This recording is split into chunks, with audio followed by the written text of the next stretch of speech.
one is starting. And go live. All right. Excellent connection. All right. We're live on YouTube. Hello, YouTube.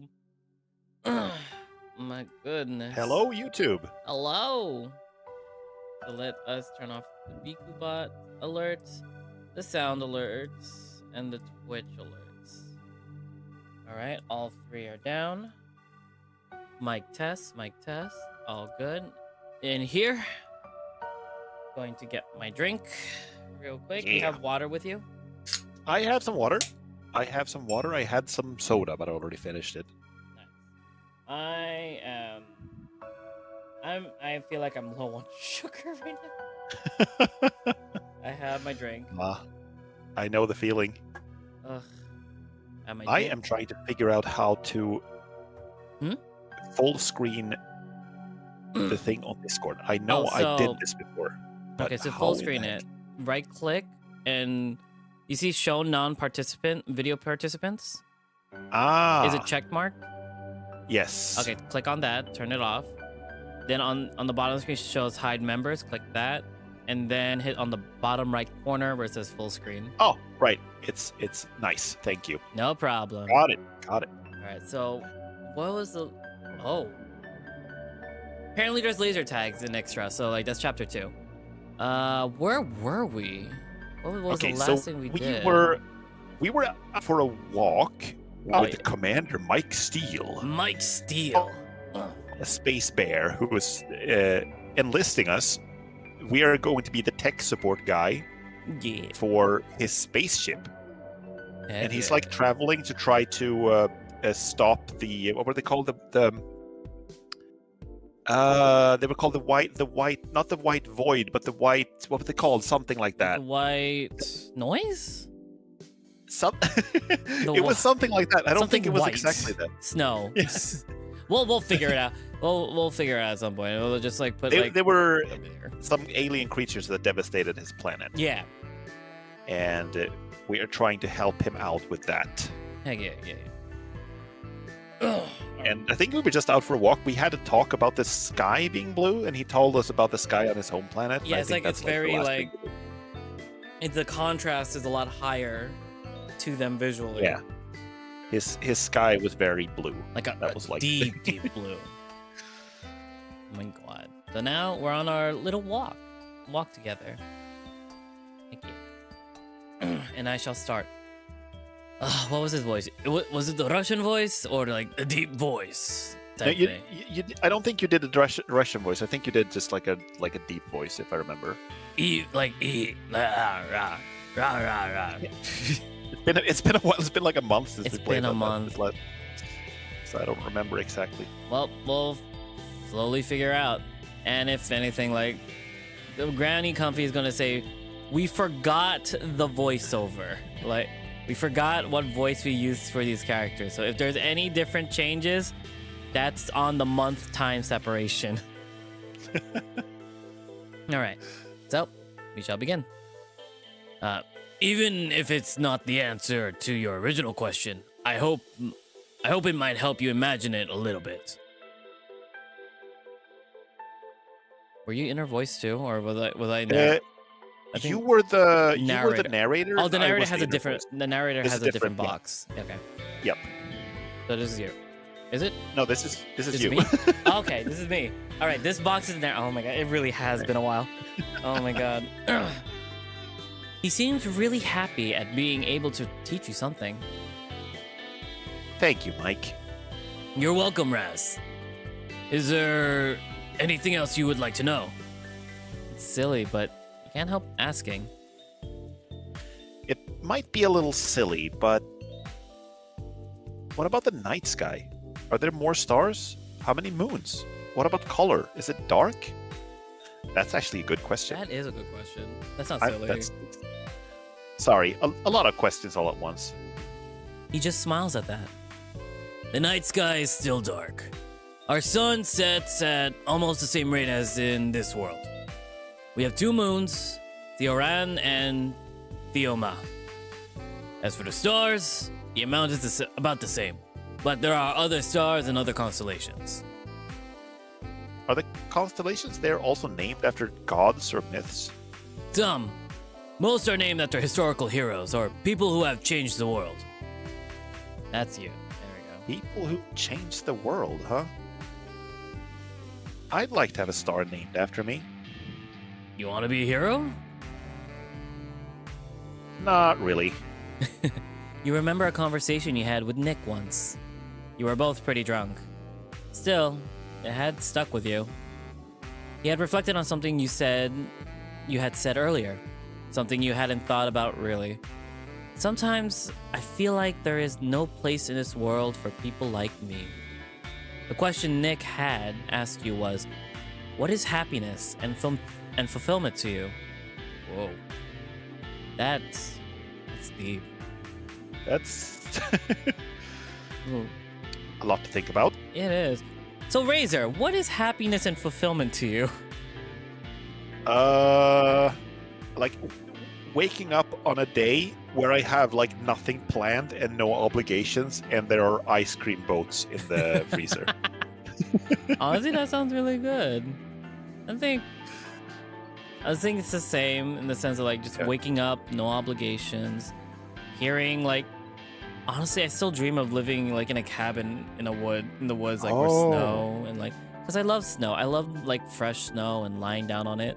I would love to live at some point that type of dream. That'd been great. Yeah, I feel like that would be fulfilled. See that.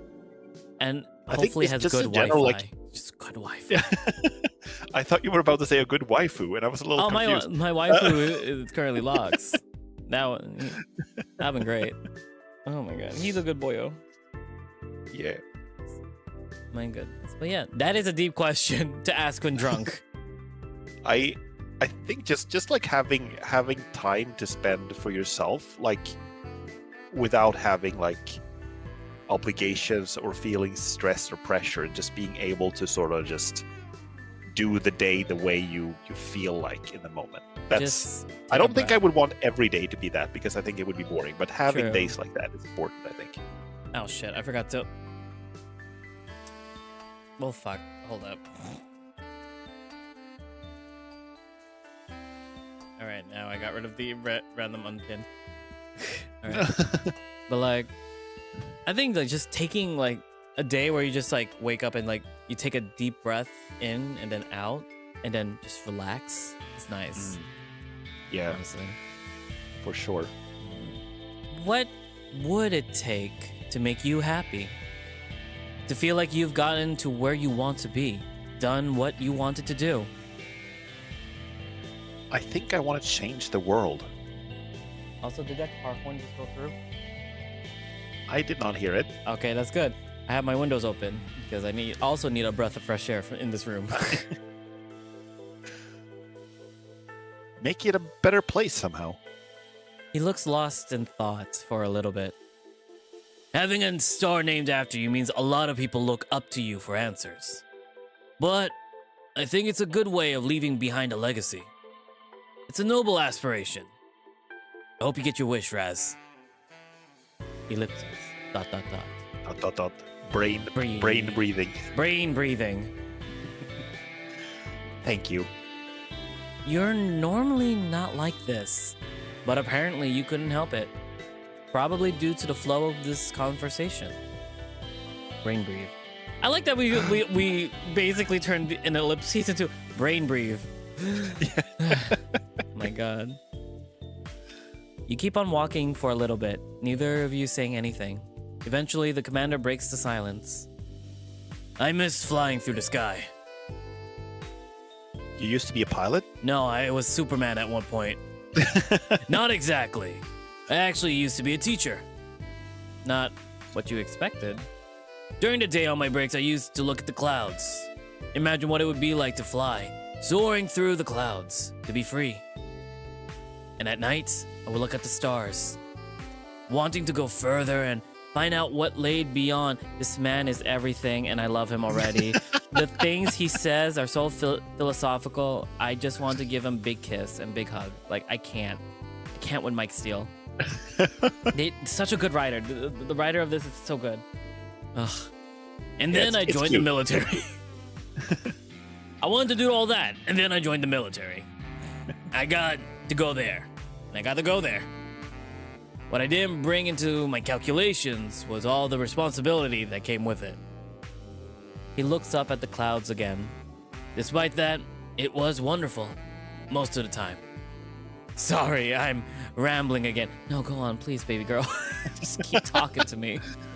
I think now that I hear your voice for him, I think you're doing the exact same voice as you did last time. I remember it. Like I think you nailed it. Just realized something. What if I just hold up? What if I just move you so that you're actually in the box? So there is an empty space right there. Yeah. I think we like tried different combinations before. Where are you? And I can't remember which one was actually like. I'm just gonna pick you up on screen and just put you right there. Just move you up right there in the box itself. Oh, okay. You're just there now. Alright. Don't worry about it. I found it interesting. Thanks for telling me about your world. Oh no! Now you're blocking him. It was fun while it lasted. Oh, that's why I put you over here. It's because we were blocking their images. I remember there was something. Like that was like. Why did we put us in the same corner? Like that's weird. I don't normally do that. And then that's why we don't get to see how they look because they put their portraits on the left side. Yeah. Yeah. Well, now you're back over here next to me. It's another thing that happens when you haven't played the game for like a month and some change. It's like, why did I do this? What was the reasoning? I forget. You start second guessing everything about the setup, and then you realize that wait, there was a reason. There was a specific reason, and that was because we were blocking the artwork. Yeah. That was a nice walk. Thank you for indulging me. He leads you to the front entrance of what seems to be a generic office building. Generic? It looks pretty. It's pretty modern. A modern look to it. It looks fancy. It does. Look at that. My goodness. This couch looks super uncomfortable. So, it looks like I would slide off of it. My God. Zero friction couch. Zero friction couch. We're here. The two of you enter the building together. Space Bear Productions? Really? SBP. Space Bear Productions. That sounds like the title of a porno, actually. Sci-fi porno. Like they do Star Trek parodies. Yeah. He laughs at that. Sorry, the crew voted for the name, not me. Not that I tried to stop them. Your first impression of the building's interior is what you'd expect from most lobbies. There's a front desk manned by a lady that looks just like a librarian. A few places to sit and wait, although nobody is waiting. There's also a security checkpoint with metal scanners. You would definitely have a hard time getting through the checkpoint if you weren't supposed to. But it still doesn't look out of the ordinary for a large corporation. The commander checks you in with an ID card, and instead of going through the security, you just walk to the side, then through a door and towards an elevator. After a quick elevator ride, you arrive at your destination, and the commander leads you out of the elevator. Again, super modern. Would fall off of that couch. That it looks slightly better. That it's couch. Slightly better. The angle of the backrest looks like it's like poking you out of it. True. I feel like this is a laminated couch. There. What? Sorry, what did you say? It's a laminated couch. It looks very glossy. It does. Oh my God. I feel like it would like with the angle you would sit there and then it would like slam shut. Yeah. And like wrap you. Oh, it's like what's it called? One of those bed couches. Like they just forgot to like lean that back a bit. Yeah. Oh my God. Mike gives you a wink. I can't help but ask, is Space Bear Productions a real company? I sure hope so. Also, this is the Space Bear Productions music.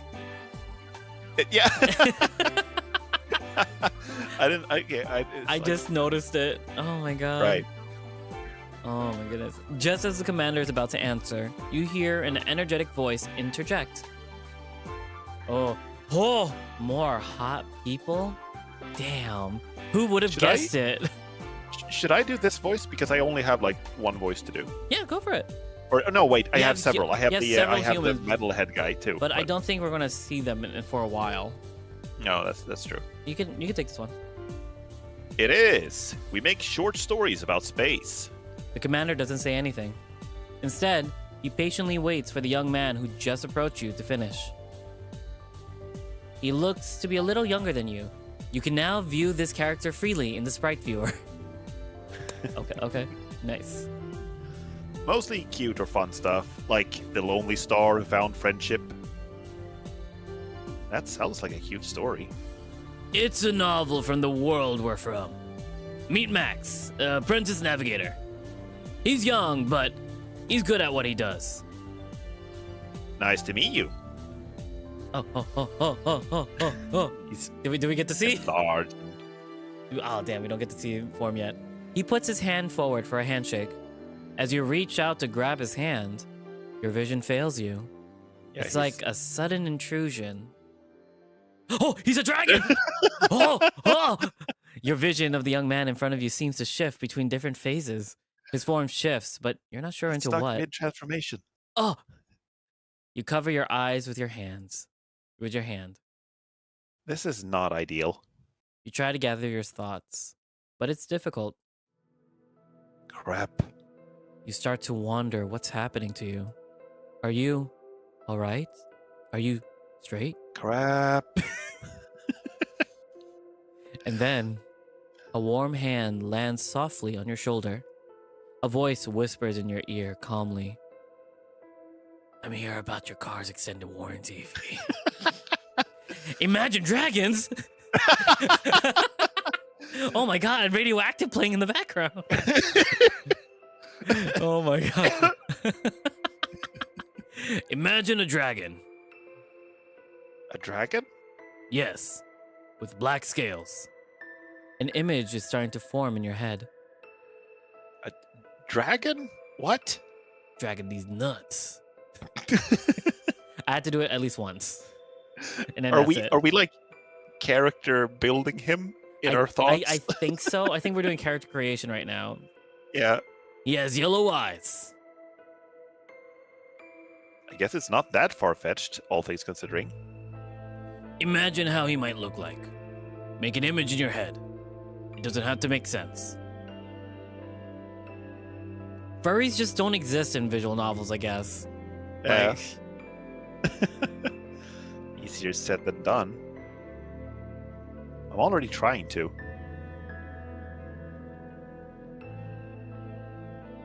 He's someone like me. He's not human. You word your thoughts. He's not human. You probably realize, but your brain doesn't know where to place him yet. So imagine him. Give your idea form and shape, just like you were drawing a picture. You imagine how an artist paints, filling a canvas, shape, and color. Take your time. Brain breathe.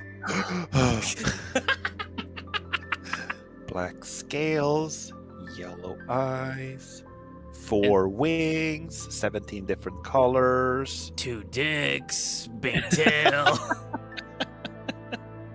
My God. And then when you're ready, open your eyes and look carefully. You take another few seconds to gather your thoughts. It's easier now. You focus on the image in your head. And then you take the leap and open your eyes. A dragon in BDSM outfits. There he is. Here comes the boy. Hello, boy. Welcome. Here he goes. There he is. Almost exactly like you had imagined. I imagined a dragon. Furries don't exist here in this world for some reason. They can't see dragons. There's like he could just said, "Oh, right." It's like like my persona. Just yeah, exactly. It's like that persona I see once on like Twitter. It's It's like your brain had taken the pieces it knew was there and finally put them all in the right place. It's kind of like how in zombie movies, people usually don't know that zombies exist. Yeah. They don't say, "Oh, this is a zombie." They just go, "Oh, what's going on? It's crazy. Dead people Oh my walking." god, dead people. Oh, also, do you know that that trend that has been going around like TikTok? It was like if there's a zombie apocalypse and you hear like the clicker sound from The Last of Us, you hide. But the thing is, you wouldn't hear the clicker first. You would get the runner zombies first because it takes years for them to form a clicker. Ah, Like that okay. the Last of Us zombies scare me the most because they're fast. I haven't played the games actually. Have you seen the TV series, the live action one? No, I want to though. I've heard good things, so I'm Me gonna watch too. it. I'm Just haven't scared gotten for around the to it. second one because there was a lot of things going on in the second game as well that people did not like. It's crazy, but like, ugh, Yeah. I yeah. heard there was some arguments online about that. Oh yeah. Apparently, like I didn't like that's how I learned about that. There are sex coordinators on sets, like to get the safety of both actors and like the comfortability. I did not know that was a thing. Oh yeah, I've actually heard about that in like both in movies, and I didn't know about games, but I guess it makes sense as they're shooting a Yeah, lot of games with like live like set actors like doing motion capture and stuff like yeah, that. It makes sense. and like that honestly is a cool ass job to be. It's a cool job. It's very specific. It's a very specific But job, it and makes it's sense, curious, yeah. Because like, there's a lot of sex scenes like nowadays, like on the like TV shows and games, and they need someone to make sure both parties are like safe and protected, and Yeah. make sure like the bits and bobs are not being actually used. Yeah, bits bits and bobs I'm preventer calling is what the bits and bobs preventers. That's what it is. Brain breathe. that was interesting. He's cute. He's so cute. Thanks. The commander gives you what is quickly becoming one of his trademark smiles. Oh my god, he's giving the bear smile. My god. Good job. Are you alright? I'm fine. Just had an odd experience with that thing. Don't call him a thing. It's just a dragon. He's just a dragon with their clothing are so tight on them. You can see everything. There's no room for imagination on these bodies. You point to his watch. The scrambler? It was like I saw you 3 or 4 times at once. And my eyes just couldn't focus. Oh my god, same. I had to look at him 3 or 4 times at once as well. He figured out that you weren't human, but his brain probably didn't know quite how to place you. I'd imagine you'd never seen a dragon before, Raz. Really? Or at least one with black scales. But you've never... Okay. Okay, so see, there is no furries in this universe. No.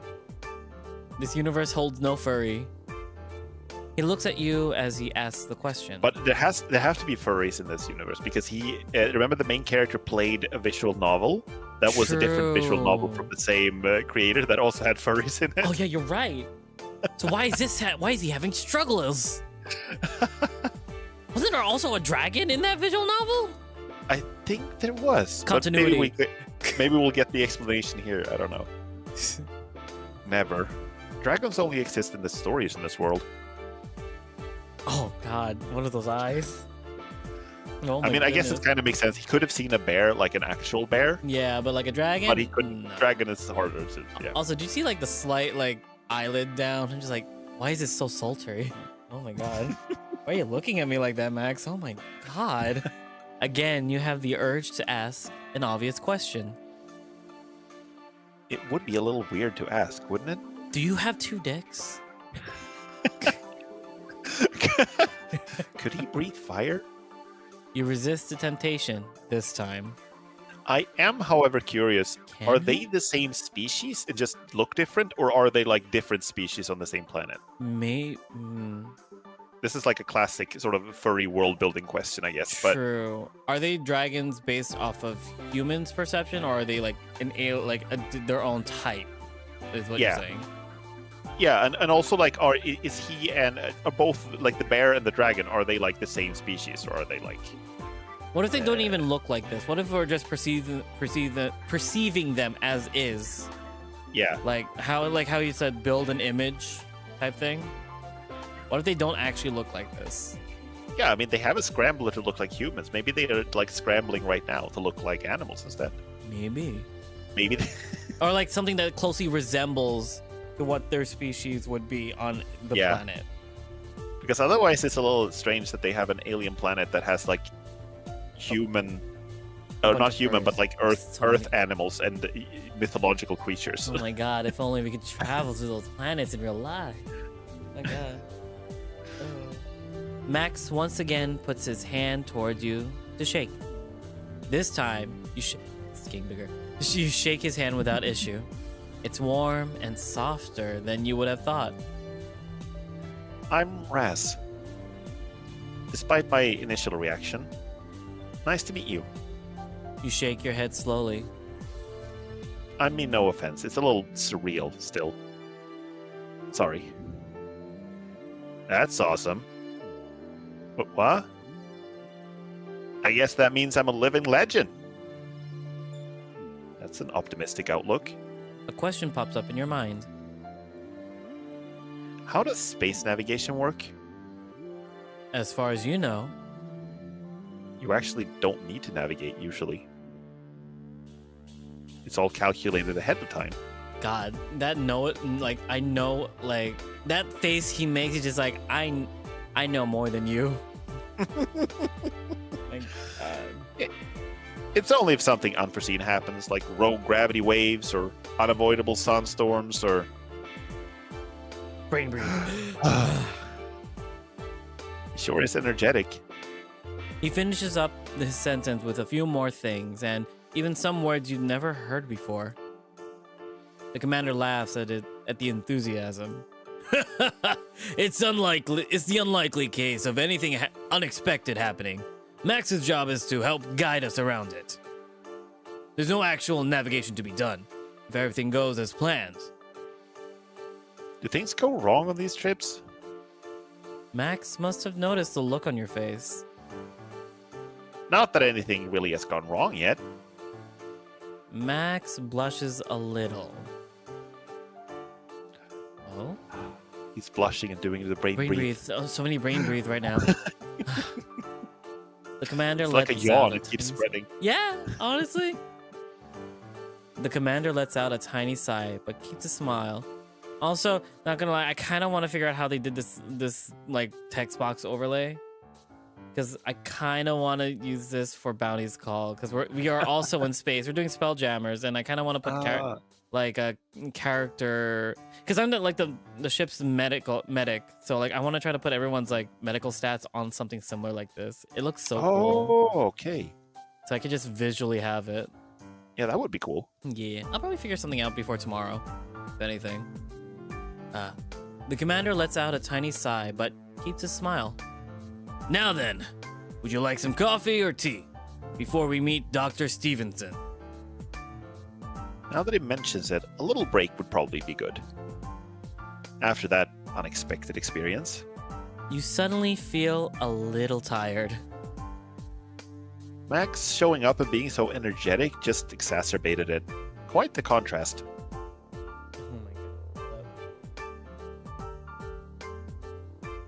Also, hi, I'm sorry, I didn't have the YouTube chat up. My bad. I see AM in our YouTube chat speaking about zombies in paragraphs. My God, physical bunny boy. Razor's not a bunny. Oh my God. Do I look like a bunny? I think. I see bunny boy, bunny. My goodness. Yeah. Do you look like... maybe it's the white fur. Yep. It's most likely the white fur. But yeah, let us continue. that. Let's move on.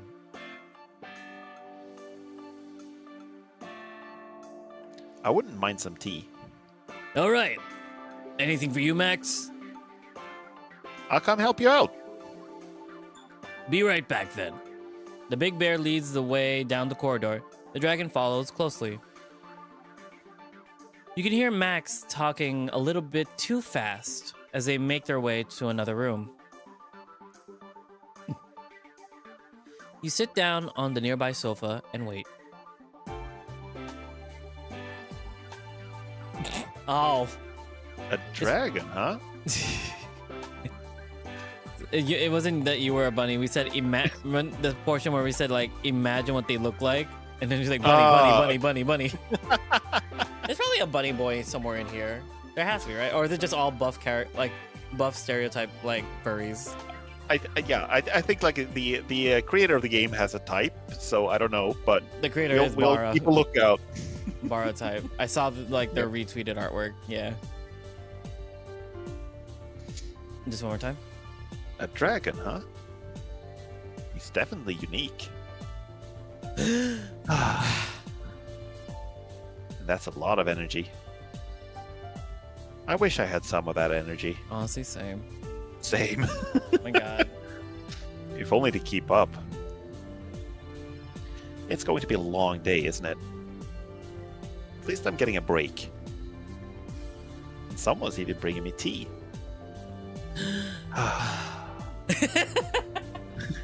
I still love that. They're kind people. Is people the right word? That'd be way too awkward to ask. What is? Are you people? Are you people? Like, does people? I think not necessarily. Like, people doesn't necessarily mean human. It could mean anything humanoid. Yeah. Like bipeds. Yeah. Oh, that's 3 brain breathe. I feel like no, that's hyperventilation now. You'll just have to figure it out on your own. You sit in silence for a few minutes before Max suddenly returns. Hey, the boss will be here in a sec. He seems calmer. I'm pretty excited to have you aboard. You wonder if you should tell him that you haven't really said yes yet. I'm still considering it, to be honest. Max looks like he's about to say something, but stops himself. Think it through carefully, Raz.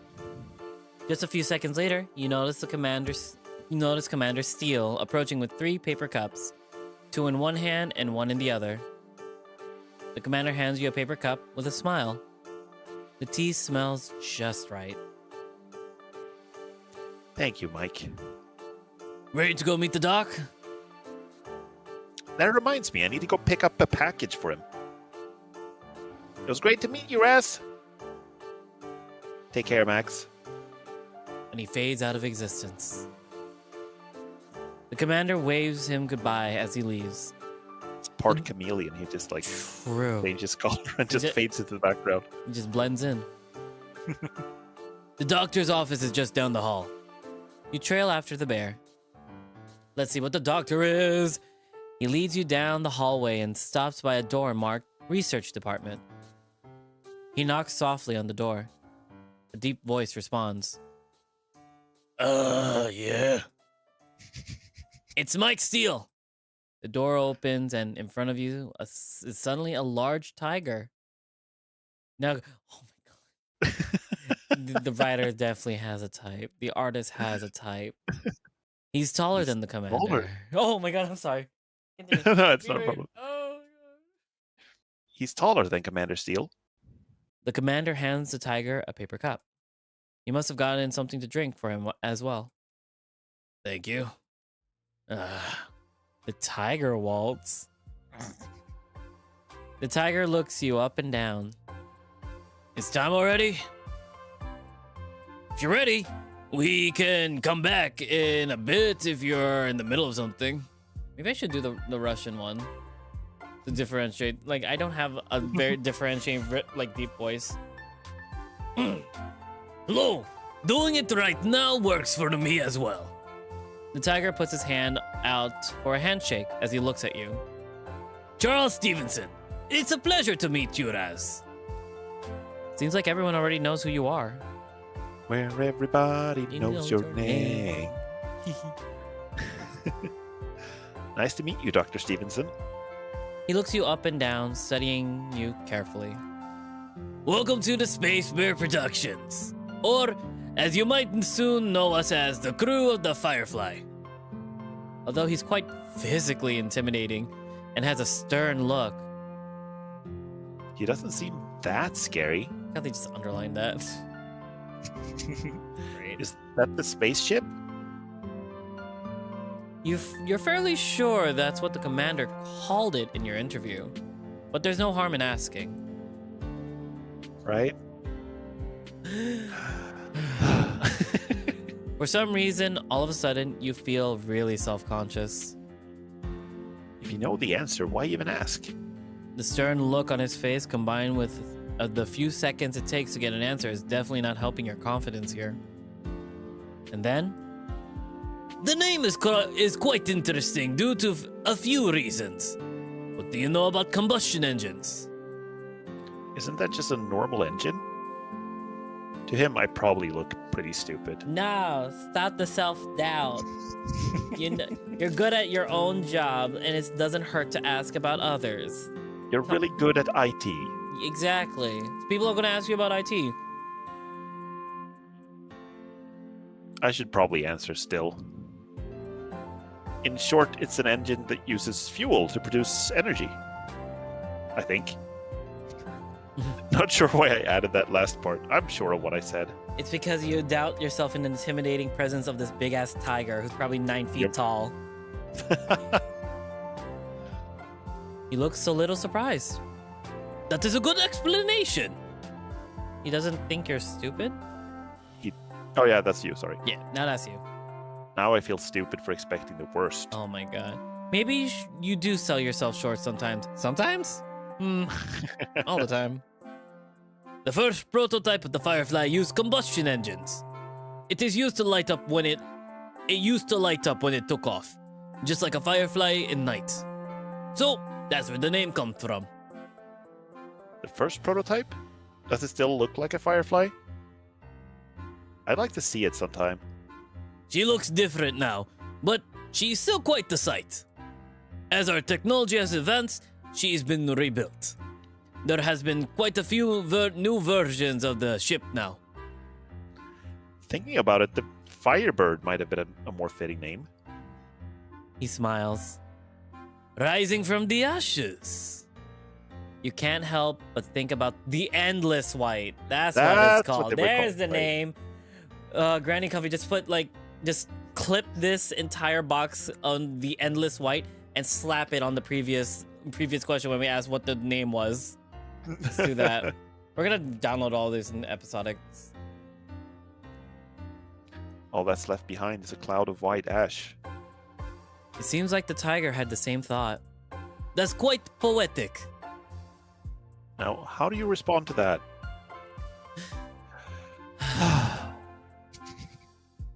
Sorry, I guess I was just inspired in the moment. Honestly, I'm really happy that we did like brain breathe because it also relaxes me a little. Instead of like breathing 3 times for 3 ellipses, what if you just like breathe in, hold it for 3 seconds, and then breathe out? I feel like more visual novels should do that. Just like give a breather for the reader. It's probably smart. Yeah.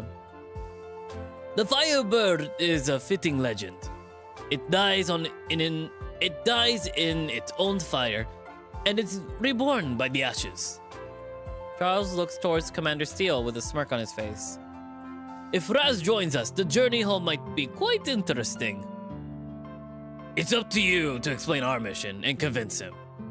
The bear winks at you. Okay, you gotta stop doing that. We're gonna catch feelings. Commander, we're gonna catch feelings. Stop. We have to keep the peace on the ship. We can't like catch feelings for each other and start having love triangles. And stuff. My god! What? Like in this economy, why not just a polycule at this point with everyone? Oh god. Oh, sorry. I just ate a chip. I didn't expect me to talk after. It'd be a pleasure to have you along the journey, Raz.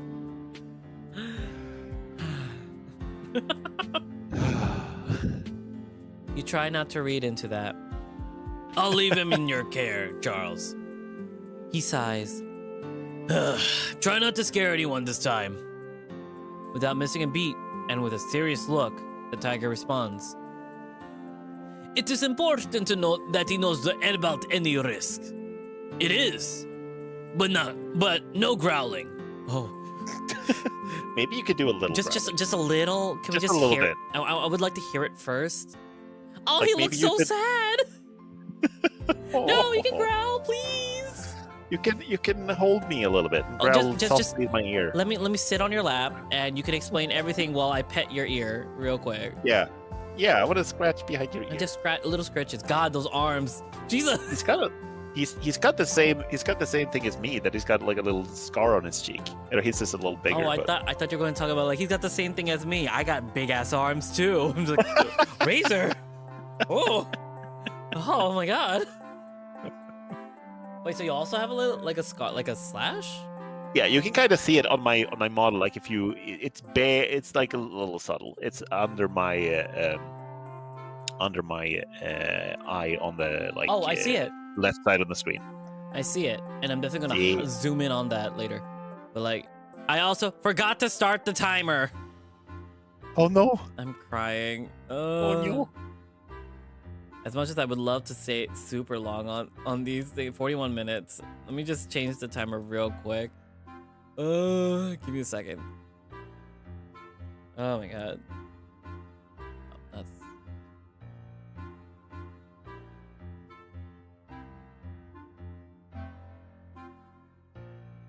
But I assume that's the right time. I'm just gonna leave it there. But yeah, for those on YouTube, we're currently in the midst of a subathon. Makaros really could do voice work. I'm trying. I'm looking. I'm honestly looking for voice work. I think that was like a conversation we like last stream. But yeah, I try my best. I try my best. You could absolutely do it. Totally. You could swear the tiger actually looked like he was ashamed for a second.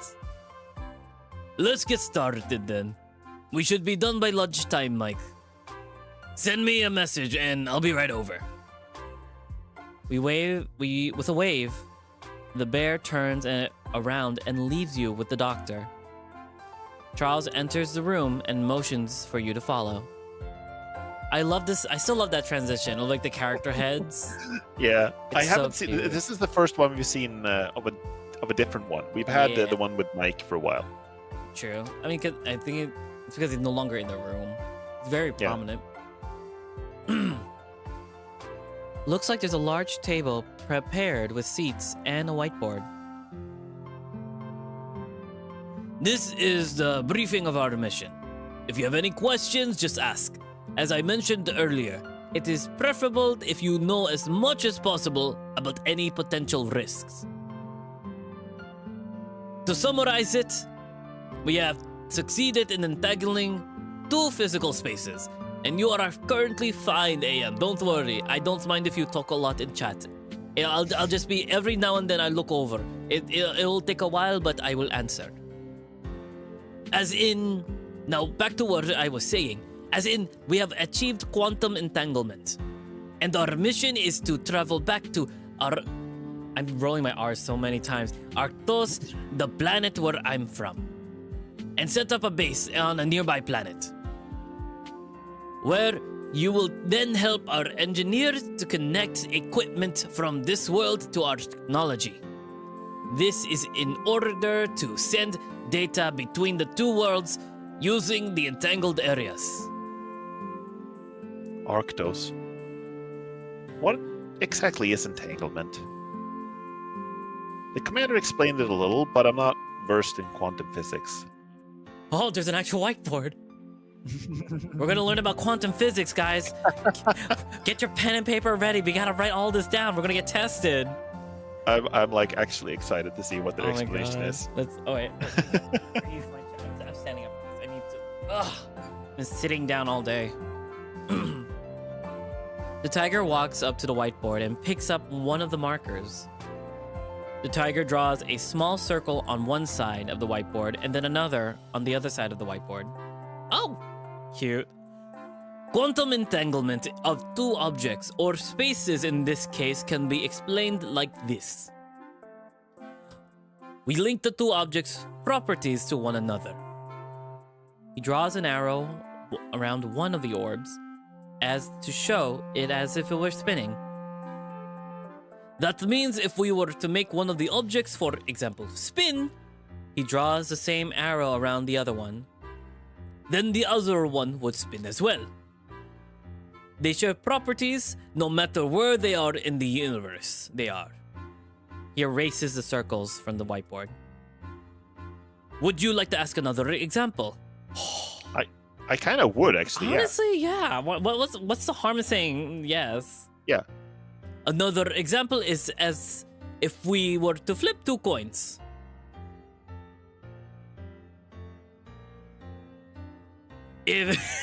I'm sorry, I just saw Charles is just Cumulus's dad. Yes, this is the Dragonborn's dad, a tiger, Charles Stevenson. Cumulus is Cumulus Stevenson. If they were not entangled, one might land on heads and one might land on tails. Or they might both land on heads. Or both on tails. As to say, whatever one that the one does, it does not matter to the other. If they were entangled, however, they will both land on the same side, be it heads or tails. He looks like he just realized something. Actually, that's not quite true in this world. We'll call this refined entanglement. In consideration of regular quantum mechanics, one would land on heads and one would land on tails. They would effectively function as one object, one being the head side and the other being the tail side.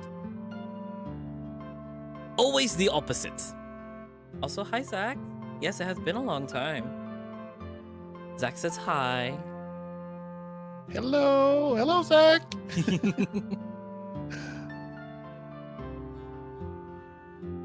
Yes. I think I get it. I kind of want more explanations, though. Oh, thank you. I'm glad. Would you like me to continue with one final example? Okay, so they did lead up to one final.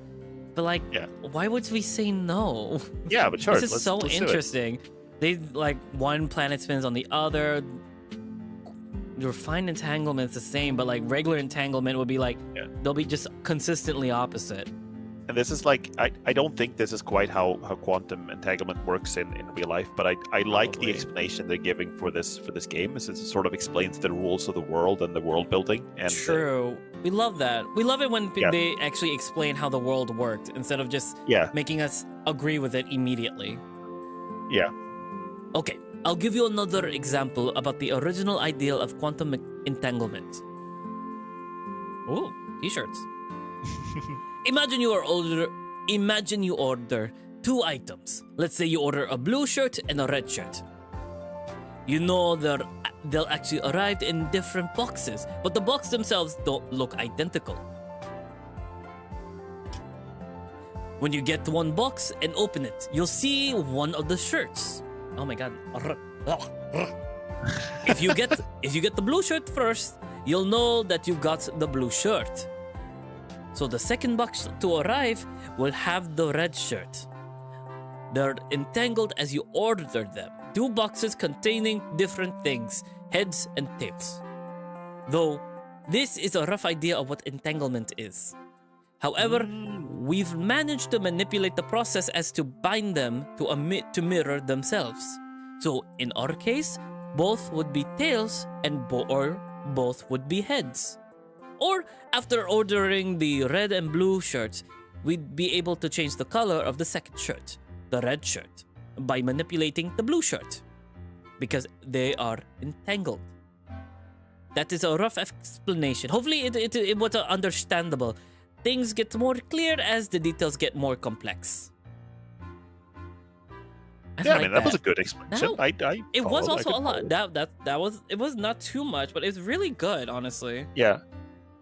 My goodness. AM is writing, most of my world building revolves around furry language and politics. Oh, okay, I see. Honestly, that's pretty good. Neat. We talked about that earlier a little bit about like furry world building, how it's kind of interesting how they usually have like a world where everyone is kind of the same society, but they're all different species. Or sometimes in some stories they're like the same species functionally, but just look different. Like what's it called? In Soul Creek, our character is human, but he wakes up in a future where they're all furries. They explained it in there, saying that the humans were wiped out by a mysterious, like, erasure, basically. And some animals evolved into bipeds. And we just recently found out certain bipeds who are black runners have human characteristics or human genes in them. My theory is that they were mixed by scientists of the first humans. So like the explanation of how the humans then turn into furry creatures, how they exist, is really nice. Like how they explain everything. I really like that explanations. Honestly, it's neat. We love it when furry visual novels explain their things. Yeah. Honestly, I watched you play that a little bit, but I don't think I heard that part. So that was. I think it was either the previous episode or the one I just did on Tuesday. Okay. It was one of them. It's hard to imagine it in reality, but that makes sense somehow. Thank you. The tiger looks a little surprised at the last two words in your sentence. What was the last two words in your sentence? Thank you. You're welcome. You're welcome. In quantum mechanics, if quantum mechanics interests you, I'd be happy to tell you more about the Firefly at some point. Like how we don't use combustion engines, but instead harness extra-dimensional gravitational energy. Oh my god. That sounds complicated. It also sounds interesting. Yeah, kind of want to hear about that. I really do want to hear this. Oh my god. Your technology sounds way more advanced than anything from our world. It's different. He looks very serious at that. But in the end, we're the ones asking for your help. I was also thinking that I'm not entirely sure what they need, like, human help for, but sure. I don't know. This is our fantasy. This is our great fantasy. Didn't you say like earlier, like this is just like what type of visual novel this is? Like, it wasn't like completion fantasy or something like fulfillment fantasy. Wish fulfillment. Wish fulfillment. That's what it feels like. But yeah, some things just require a human touch to them, apparently. Thanks, Zach. So, Raz, you know the essence of our mission. I understand the commander also told you about our enemy. The Endless White. The White Walkers. What is your answer? To be honest, I'd like to know more about the Endless White first. Did he just smile? This man likes explaining things and finds it attractive. That's what I find attractive in a man. When they can explain things that they're passionate about. It's so sexy. I'll tell you about it. And show you. Show me? Takes off his jacket and clothes. Let's start with the explanation. I will show you everything. Everything, butt naked, how we were formed in the womb. Once again, he motions for you to follow. He walks over to a desk and opens a small safe that's on top of it. He then brings out a small test tube with a cork in it. Ooh, Our World Ended is the song title.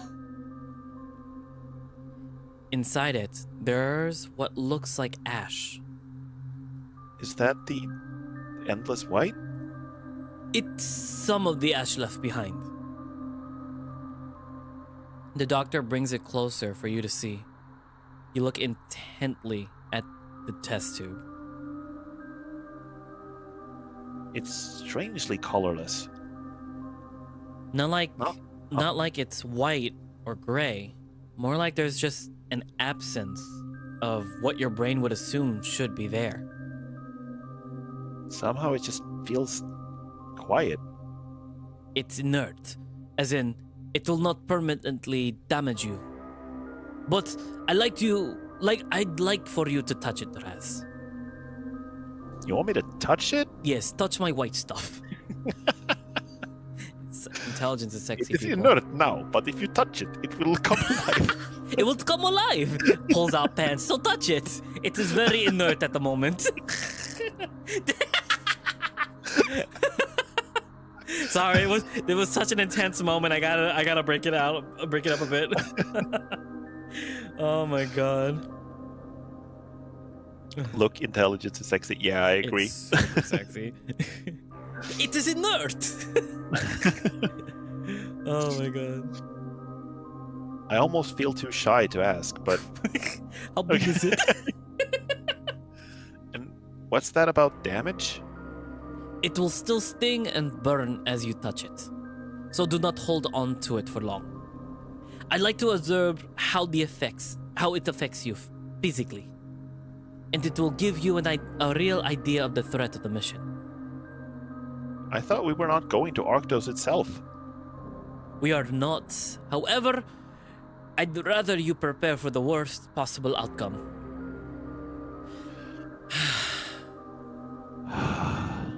Should I really do this? The doctor did say it was safe. The sexy tiger man said it was safe. He's wearing doctor's uniform, so we should trust him. Without risk, how do you move forward? You've been thinking that a lot recently. Fuck it. Oh, should I put the sensor bar up now? Are we fucking him? Are we? Are we doing a prostate exam? Are we fucking the test tube? Or just sticking it right in there? How do we do this? You take off your pants. Oh my god. Put your hand in it with your palm up. I'll put some on your palm. If it burns too much or you need to let go, just turn your hand and let it fall to the table. That seems pretty simple. Maybe it really isn't that dangerous. You put your hand forward and turn your palm up. The tiger opens the test tube and grabs some ash with tweezers. He gently drops it into your hand. At first, you didn't notice anything special. It feels light. But then, there's a slight tingling sensation. It slowly evolves into a very uncomfortable feeling. But there's no burning, like you said there would be. It's uncomfortable, but it doesn't burn. You take your other hand and move the ash with your finger. Interesting. There's no mark at all. No burning sensation at all. No. But you are very uncomfortable. It's like your mind is in panic. Almost like a headache without the pain. You should say these out loud so the doctor will know. Yeah, but The tiger raises an eyebrow. it's like my mind is wanting to let go of it. It feels almost like I'm a child being yelled at. Or like I just woke up from a bad dream. Let go of it, Raz. You turn your hand upside down and the ash drops from your hand. The doctor picks it up with tweezers and places it back in the test tube. Seems like the idea of humans from this part of Earth being give me a second. Seems like the idea of humans from this part of Earth being resistant is true. Now then, take a minute to consider the mission. Okay, now we know why they need a human. Because they learned that humans on this part of the Earth are resistant to the endless white. Also, it does give a whole new meaning to the endless white. Then You do have the chance to actually see another world. Ooh, you get to see another world. I'll go with you. Specifically you. The tiger looks like he's expecting more for a second. But then, thank you, Raz. You coming with us means more than you think. I look forward to it. We are trying to research the mating rituals of a human and interspecies contact. Sounded like you coughed up an owl pellet, says AM. There you go. Speaking of world building, have you? Sorry if this is a tangent. Have you? I don't know if I asked you this. Have you seen the movie? What's it called? Guardians of Gahul. Part of it. I read the books as a kid. You read the books, right? Yeah, okay. That's a childhood thing I had to do a book report on. Okay. I made this poster board and everything where the eyes light up, and it worked, and I got a C on it. It feels like it would be worth more than a C if you got it would. I did a lot of like artistic things on it and got the writing done, but apparently it's not enough. It's too artistic. I used a whole fucking battery. I had a battery powering the light bulbs and everything to light up the eyes. The feathers were fake, but they looked nice. I'm so mad. Damn, they still only gave you a C. Damn, that's harsh. It's because I'm Asian in a Catholic school. Fuck you guys. Oh no. Yeah. Oh no. my god. Oh my god. I'm just an Asian owl in a Catholic school. That sucks. But yeah. The reason I asked is just because I remember the scene from the movie when they're coughing up owl pellets at the beginning of the movie. They animated that? Yeah, they animated that. Oh my god. So it's like part of the world building, and there's like a little owl chick who's like coughing up a pellet, and the parents are just like, "Oh, I was proud of you. You're coughing up your first pellet." Your first pellet. Let's see what's inside it. Rat bones. Nice. Nice. It's a once in a lifetime chance, after all.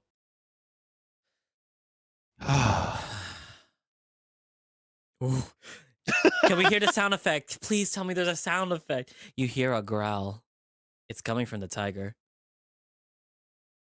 He's not growling. Is he purring? It's his it's his stomach. Perfect time for lunch. I'll let the commander know that we're done.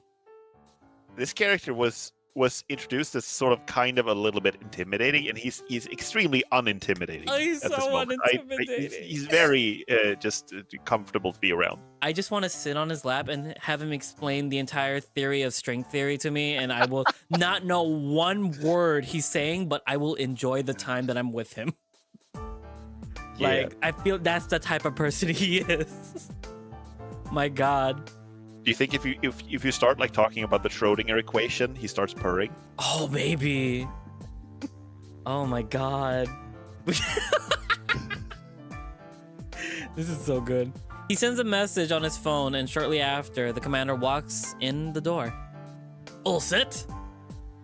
Did Charles try and scare you off? Not at all. He was kind and informative. Did he bring out the whiteboard? He's quite good at teaching, and that whiteboard is quite remarkable. Ha ha, it's remarkable. Boo! Charles lets out an audible groan at that. I'm glad he didn't scare you off. You think the worst of me, Mike? He has an exasperated look on his face. I trust you, Charles. That's why I ask you to do the briefing. It's about asking Raz's opinion if he's to be a part of our crew. The tiger breaks into a smile. Oh, he's so cute. You're easy to tease, Mike. All right then. Time for some lunch, and then I'd like to hear your decision, Raz. I would pull him by his stupid whiskers and kiss him on the nose. Honestly, say, look at his like little mustache. I know like that's the top portion of the mouth, but it looks like those like what's it called? Those white fluffy mustaches you see on like what would be a good example? Like a detective. One of Yeah. those like British I get detective what series. I mean, he has Like a kind of the stereotypical like doctor look, honestly. Yeah, down Uh, right down to the rolled up sleeves and big arms. yeah. All doctors do that, and like every doctor and nurse have seen on the field are always buff, and they always do that, and I'm just like, damn it. I'm going to get some lunch from the cafe down the street if you would like to join me. I still have work to do. I'm just going to grab a snack and get to it. You're welcome to join me after lunch if you have more questions, Raz, about anything. What is the meaning of life? Ooh, woo. Oh wait, are we going to? Are we going to pick? Is this the starting point? Oh my god, who we dating? Big buff Ah. bear man, navigator dragon, or Mr. Tiger Doctor MD? Oh. Probably not. Well, we don't know. You were interested in extra dimensional energy. I can give you a lot of that. They do have some interesting technology. That'd be nice. The tiger smiles at you, breaking his usually stern look. I'll order us something and we'll get right to it. Go get him, Tiger. Oh, yeah, so exactly. we are staying next to him. We're not going with Mike. I'll see you two Okay. later then. The bear waves you goodbye as he exits the room. I think it's because we asked 3 questions. Maybe. Now then. String theory. Oh. Hello? Yes. Close up. Close up. Look at that. Look at that face. Ooh. Just a. Why was the transition just his chest first? I can't. This is so cute. What should we order? I personally go with for sushi, but there's supposedly a good pizza nearby. He's a big cat, after all. Oh dear God, he is. But like, they're very like adapted to Earth culture. You know, I don't know how long they've been here. If they've explained how long they've been here, but they're very familiar with like Earth food and the customs and pizza places and stuff. No, Japan just exists also on their planet as well. They quantum entangled to Japan, so they already know what sushi is. Oh my God. Or is it because he's a doctor? Best not to assume things. Don't make an ass of you and me. Haha. Never assume. Sushi sounds good. The tiger orders the food using an app on his phone. I can imagine people drew him with like, you know what? I'm sorry. There's so many tangents that I'm going off in this visual novel, and we have not gone through most of it, and we're still in the beginning part. But imagine like he's the type of person that would eat sushi off of a naked person. Like, you know what I'm talking about? Like, someone drew him as like a nudist, like nude, with covered in sushi. Like, I feel like someone has drawn that already. As specific. Have you never like seen someone do that? Like, that's an actual thing. I know I haven't seen that someone do that. Oh my God. It is awfully They're specific. very clean. It's very safe. Yeah, I'm not judging. I've never seen that before. My God. When I've heard like people mix like food and you know intimate stuff, it's usually been like, you know, honey or maybe some like chocolate or something like those that. are okay. First of all, those two specifically will cause a yeast infection. First of all, don't ever put honey or chocolate in near your genitalia areas. Also, it's very messy. Yeah, like the cleanup after you feel sticky. Like I don't like it. I don't like it when it's something sticky, right? But chocolate, I was more just thinking Yeah? it's like romantic, you know? You don't like it when it's something sticky. I mean, okay, I don't like. Oh my God. I mean, I imagine like like you said, using honey, it would just be a mess, right? Yeah. Yeah, and like if you want to like really like it flowing, it'll be a little warmer or hot honey. Like candle wax is a perfect example. Like that's a good form because it cools down immediately and you can take it off. Yeah, I With, can understand that. I can see the chocolate appeal. and honey, it dries and it's like crusty. When it comes to chocolate, I wasn't thinking like melted chocolate. I was thinking more like just it's feeding. like a romantic thing, you know, I like went giving immediately. someone chocolate. I went immediately. I mean, chocolate is an aphrodisiac. Oh, it is. Okay. Yeah, it's labeled as an aphrodisiac. Like specific, like if it has a higher cacao like percentage. Okay. Like you can also have like alcoholic chocolates, which is also pretty good. But yes, AM writes he has that rough white tiger tongue, so it might be hot if you did it. honestly, maybe actually. Yeah. Like, well, wait. So if he has like a rough tongue, does that mean he also has a barbed? Are they? I did not see any of these. Like, again, like how these are set up, how the models are set up. They're like just naked body, clothes, and then like any accessories, and then dicks are separate. So I did not actually see, because I had to like make the outfit for the schedule, so I didn't technically see them naked yet. Okay, so like, you haven't spoiled. I haven't spoiled myself for the nudity, but I know there is nudity with all the men. Okay. So yeah, my goodness. The tiger orders the food using an app on his phone. Goober Eats. Goober Eats. Oh my goodness. You can't help but wonder if they had similar... Oh, there we go. Yep. You can't help but wonder if they had similar things in their world. Actually, you can just ask. It might be a silly question, but... He baps you on the nose. Stop saying silly. My God. Meow, meow, meow, meow, meow. He just like baps you on the nose with his... Wait. Does he have like beans on his hand? Does he have paw beans? That would have been really cute. Wait. Oh my God. Chad is making fun of you for being thirsty right now. Oh my God, yes. Yes, I am. I don't deny it. That's why on Twitch we have the thirsty emote. That's why we have that now. Oh my God.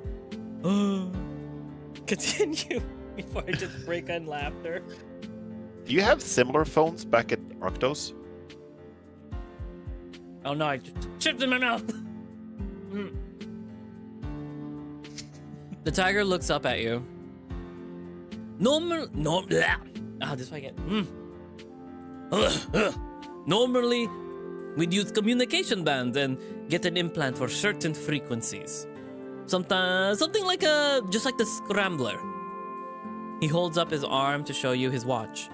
But due to the frequency fix, only you will be able to hear your calls. The apps on the phones on Earth are really convenient. You can't help but smile. And no, I have claws. I have talons. Why would I have paw beans? Can you explain that to me? My God.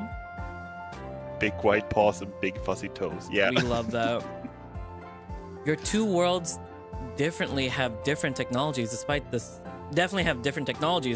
similarities. And not only when it comes to weaponry. It's probably the thing that changed our world the most in recent years. I can't imagine. It's one of those things I'll be bringing back with me and try to replicate. While we wait for the sushi, how about I tell you about something about the firefly? Yeah! Yes! Oh my, we are just like, this isn't gonna end up like we're just gonna date. If there is a romance round, this is it. This is it. We thirsted too much for knowledge, and now we're just fucking the doctor. Oh my God.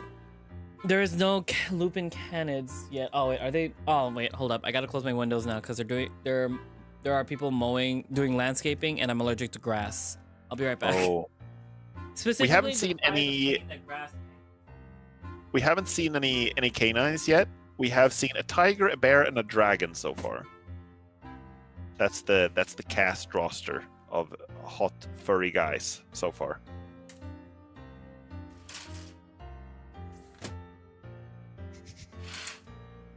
Yes, just a lot of. But yeah, I'm also kind of looking. Tiger, bear, dragon, yeah. Tiger, bear, and dragon. All right, it might be interesting. Yeah. Then about the engines. If there's no engines, how do you take off and land? There is no combustion engines. Instead, we use extra-dimensional energy. Gravitational force in this case. You make it fly with gravity? That sounds backwards. Technically, I'd say it never flies. It falls upwards. Oh. That makes sense. Kind of. Like, honestly? Yeah. It's just, you're just reversing the gravity, basically. Something like that. If the gravity of the planet was reversed, just for a spaceship. He just answered me. Oh my god, I love this, man. It falls upwards with extra dimensional energy? What exactly is extra dimensional energy? Here, I'll paint you a picture. Bring out the whiteboard. He walks up to the whiteboard. Yes! Whiteboard! Whiteboard! IQ over 9,000. Let's go! Oh my god, we just love intelligence. Intelligence is sexy, guys. Like, my god, you don't have to be in a doctor's office. You could just be super smart and tell us something about you're passionate about. You're just hot. You're hot as fuck, if you could tell me that. Oh my god. Oh, he really... He's quite handsome in that coat. It suits him. Ask him out. He erases the previous explanation about entanglement and draws a straight line from left to what? Left to white, left to right on the whiteboard. Oh my god, this owl is flustered. He's writing on the right board. Oh my god. This is what the first dimension is like. A line connecting any 2 points. There is no width or depth, only length, like mine. You see, there's no... This is the size. This is the size specifically, but 2 times bigger. He turns the line into a square box, and this is how thick it is. The second dimension, 2D. Now we now. Did he actually say it? I see it. You were trying to make fun of I'm trying to make I'm trying to make horny jokes, and he just says it for me. Like, what is this? Let me make my things. Come on. Let me say the horny jokes. I swear to God. Like, come on. Give me something. The second dimension, 2D. Now we also have girth and width. See how thick it is. I need a brain breather. We need a brain breathe. Oh my god. That's innuendo, and the way he said it shows that he knows it. They know we're horny for this tiger now. Oh my god, they know. He draws a few more lines, turning the square into a box. Now you had the fourth dimension to my dick. And there's the depth, as in how deep I will go into you. The third dimension, the one we currently live in. However, he's enjoying this. Showing me how things work. He just has a full-on boner right now. This is how you turn on intelligent people. You listen to them. Explain something. My god, the nature of this beast. I will now proceed to entice you by drawing a box. And drawing my dick onto it. And do a little helicopter. That is what humans like, yes? We are affected by the fourth dimension. Imagine this box is the third dimension, moving across a line. A timeline. As we moved in time consistently, there is a start and an end. And we're somewhere in it. A fourth dimensional being would be able to freely move throughout time. We'd be able to see every moment that happens as if it was on a line or a string. Is he actually explaining string theory right now? He's like explaining, 4D space or like the 3D space, 3 spatial dimensions and 1 time dimension. But like, isn't that like this explanation basically string theory? Is it? I think string theory is like when you you eat cottage cheese and turn it into mozzarella. No, I don't know enough about string theory to say. Put the entire string theory up, Granny Comfy, when you edit this. Just the entirety, just scrolling down. Oh my god. Things are about to get a little complicated, since what's coming is my dick. Is things we can mostly imagine and not truly experience as we are now. The fifth dimension. Oh, there's a fifth. Oh. would describe this timeline and any other timeline there is. Any possibilities. Beyond this, it gets a bit more complicated, but I think that's enough to understand that there are other dimensions that we cannot observe. Honestly? Like, so this is just parallel universes? Parallel dimensions? Like parallel paths that things exist in a fifth dimension. Yeah. A fourth dimension is one timeline. A fifth is multiple. Again, I like it. Why is this like... I like this. Oh my god. Also, have a good day. You get back. Yeah, have a good day. Thanks for stopping by. Thanks for stopping by. My goodness. I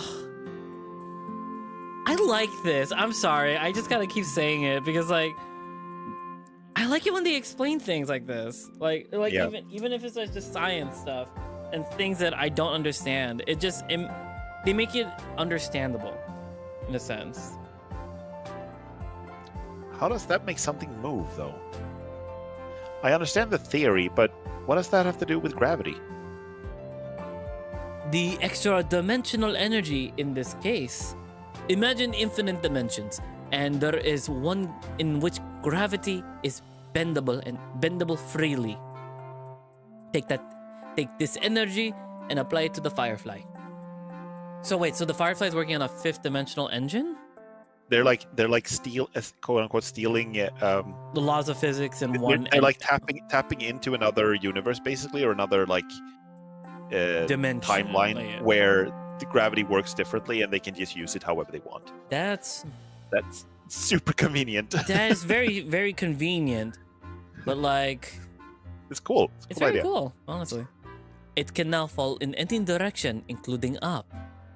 And including in the vacuum of space. That's unbelievable. Correct. How would one even harness that energy? Ooh.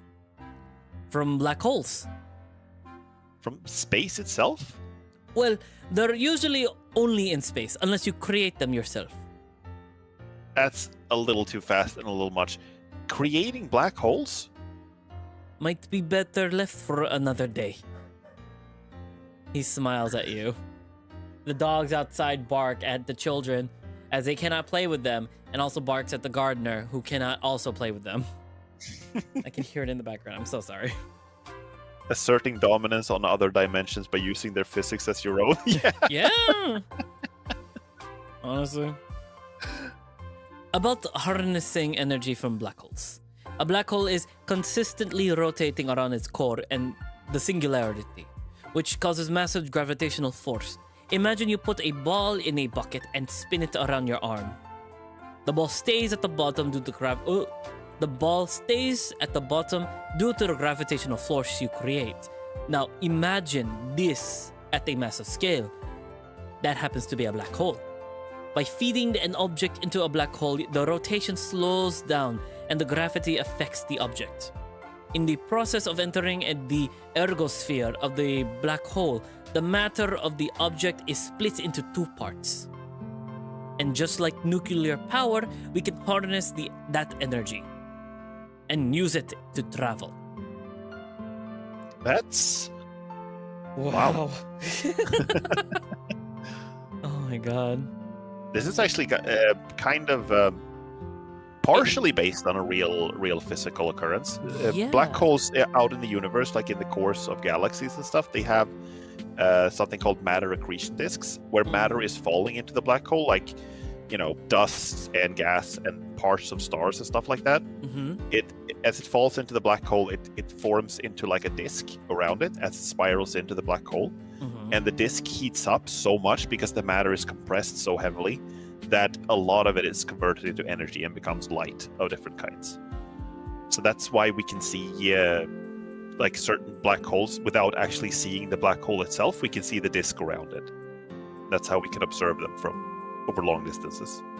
And you see that, guys? Razor is super sexy, like right now. See that? That's sexy.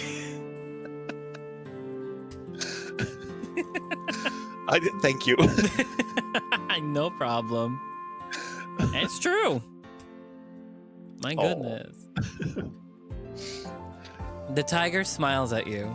I don't think I read that last line. Oh, did you not? Oh, sorry. We got distracted by the sexy explanation. Yeah. I can't believe I'm going to get to see this in action, to be honest. Zach, I unironically agree with Comfy right now. See? Oh! Razor is so sexy, guys. Flustered. Stop. He's so sexy. The intelligence just oozing out of him is so sexy. My God. Oh my God. This is what you get. Oh. The tiger smiles at you, and so does Razor. There's a knock on the door. Come in. The lady from the reception enters and hands the doctor a bag.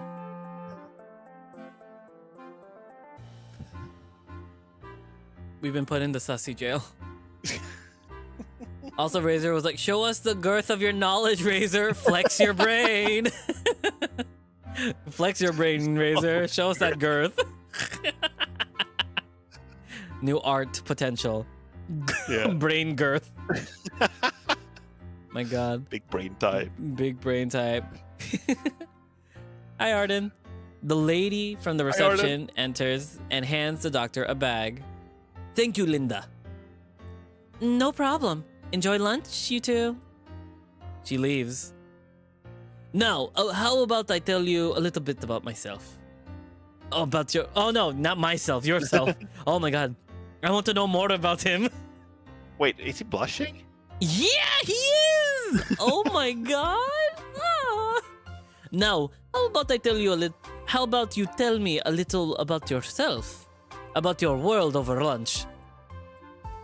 You eat together, and he asks you questions about technology and even medicine. I want to know about your crystal methamphetamine. We need to know how to make it. Get in the van. You can answer most of it, but some involve things like biochemistry, for which you have no idea. Eventually, you say goodbye, give him his number, and wait for him until he gets off of work. And you walk back to the hotel. It is not far. Oh my God, he's a bottom. This character's a bottom. Oh my God. You spend the rest of the day on your laptop, taking notes and making a list on what to pack. Before long, it's dinner time. You ponder what to eat. Oh, maybe you should ask someone to join you? Oh my God, who do we want? Oh my goodness. Is this, I'm guessing this is like the start of the dating arc. I mean, like we get to choose. start. Oh my God. Yeah. Oh my goodness, who do we want? The big beefy commander or Dr. Stevenson? I don't You don't know? Yeah. I mean, we had a big ass conversation with Dr. Steven. Who do you like? What do you like about them both? I like both of them. I like the commander a lot because he's so like easygoing and friendly, and you know, I like the doctor too. Well, you are the main character. Who do you want to ask out on a date? Where's the third option? Both.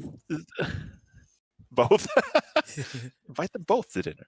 Invite them both. Just hold hands with all three, all of them. Have a cup of hot chocolate and stare into each other's eyes. Honestly, make them strip and compare. Yeah. There's that option. Which one of us is bigger, Razor? Yes, tell us. Which one has the bigger one? You need to tell us and to compare. Okay, I think. Oh, this is hard. Okay, I think let's do the commander. We have just had a long conversation with Dr. Stevenson. Let's go talk to the commander a little bit. Okay. Yeah. A little bit. I also don't know if this is actually a dating choice because we also have like another person on the table. Yeah. So I don't know. So commander? It might just be like extra lore and stuff. I'll just save this here. Our first choice decision. It says major. No route. It says no route. Oh, chapter 1, no route. Oh, wait.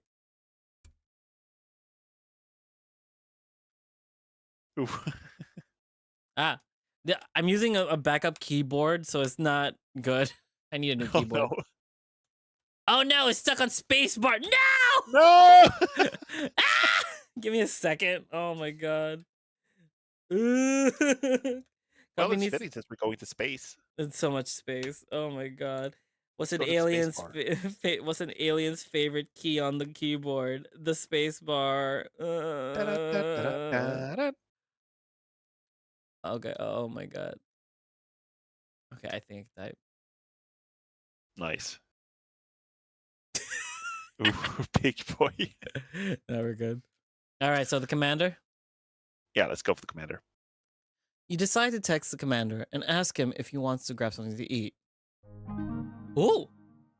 Hi, Mike. This is Raz. Figured I should send you a message so you have my contact information as well. Hi there.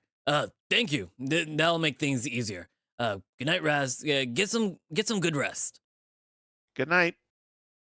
Hi, I was wondering if you would like to grab some dinner sometime? Whee. No, not sometime.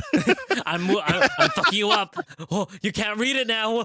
I was wondering if you would like to grab some dinner together. Earthquake phone. Maybe that's too casual. Is it? It does not take long to get a response. I was just thinking about getting dinner somewhere myself.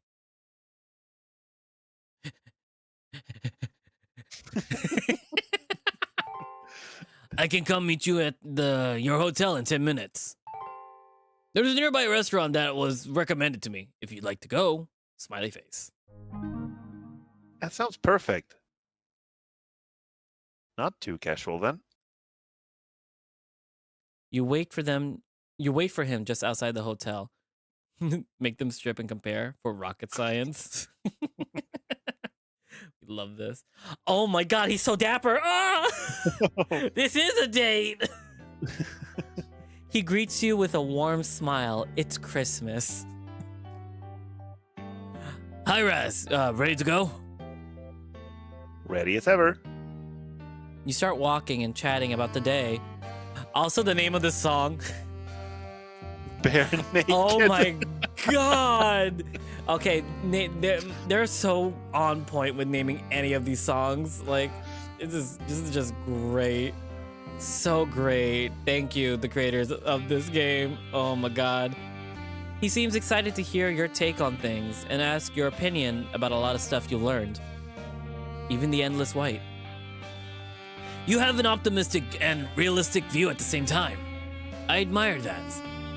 It's easy to get lost in old memories and sorrows. After all, at least where I'm from, the time of the year is supposed to be a time for joy and happiness. Is it Christmas? Are So, we like, in Christmas? Space Christmas. That's central sex. I mean sax. Sax. I said sax. Yes, Arden. Sure you did. That's central sex. But in reality, it's the opposite. Is it Christmas? I think it's the contrast. I'm taking a screenshot of that. Hold up. Taking a screenshot of that to put on the edit later. Too late. Too late too to late. apologize. It's too late. I like how we're singing this, and then he says, "It makes you think of lost loved ones." Okay, Happiness that bad, used to be. bad time. Bad timing. It makes you only feel more lonely. It makes, oh my god. No, Maybe we should have asked the doctor out. We should have asked it. Let's reload. Let's go ask the doctor out. It makes the lonely feel more lonely. We need to let him be sad. Yeah. Oh my god. We talked about this like in one of the earlier streams that like his world ended and he was like or his entire planet is like dead and covered in ash. Yeah. And everything is so optimistic and bright and cute. So you know he has to be allowed to have some sad moments as well. God. True. True. He needs to be happy, and we can make him happy. It makes the lonely feel more lonely, and it makes the sadness surface. And ooh. downloading these musics for later use. This is wow. Okay, whoever like is the music engineer for this, the sound engineer for this, the music is so nice. My God. Nice. Like you can still hear the saxophone in the background, but you also hear the sci-fi tech like piano and as well. It's so good. And everyone has sadness and sorrows at some level. It does bring back some dark memories of worse times. The world is a place of ups and downs. Like us later. It's about to be a world of ups and downs. Everyone has their regrets. I like to use them for clips. Everyone has their demons. I think that in the end, you just need to know whether to chain them or feed them. Chain. I'm sipping my drink right now real quick. Hold up.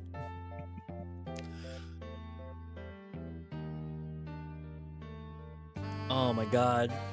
I think it's the music. Oh my God. Too horny.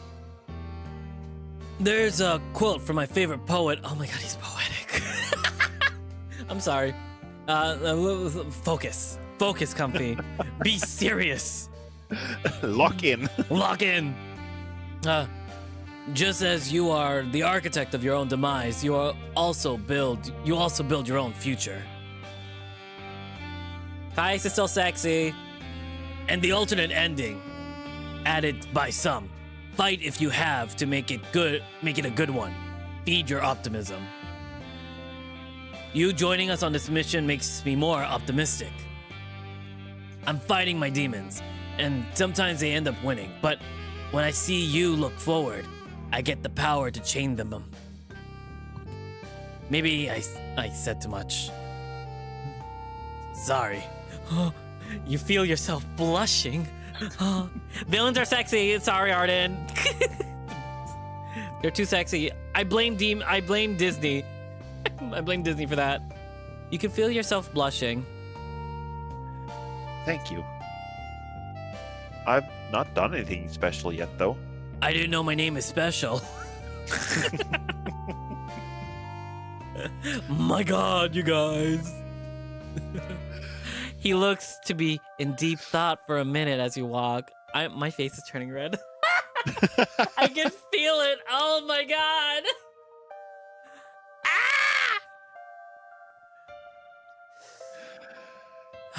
Ah! Brain breathe. Brain breathe. Will you tell me more about yourself, Raz? You tell him a little bit about your family. And about your job. And you tell him a little more about your your ex. You tell him a little bit more about your saxophone. Your ex. And the breakup. He listens intently. Eventually, he turns to ask more about your world, and the conversation gets lighter for a little bit. And then he kisses you. How was the briefing with Charles? It was informative. I learned a lot of things. Like his girth and his width and height and length. Even about the thing you're fighting.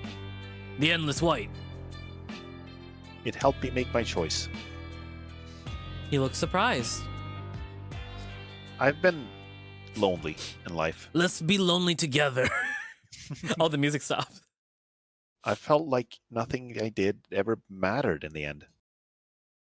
That regardless of my choices, I was lonely. That things would never get better. Like my world had ended. That's why I'm going to help you fight for your world.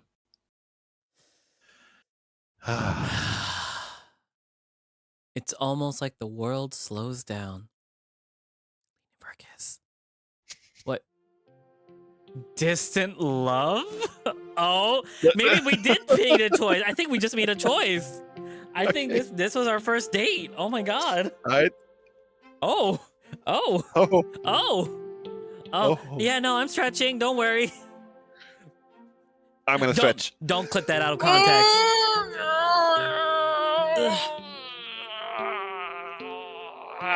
And that's the sound that Razor makes during lovemaking.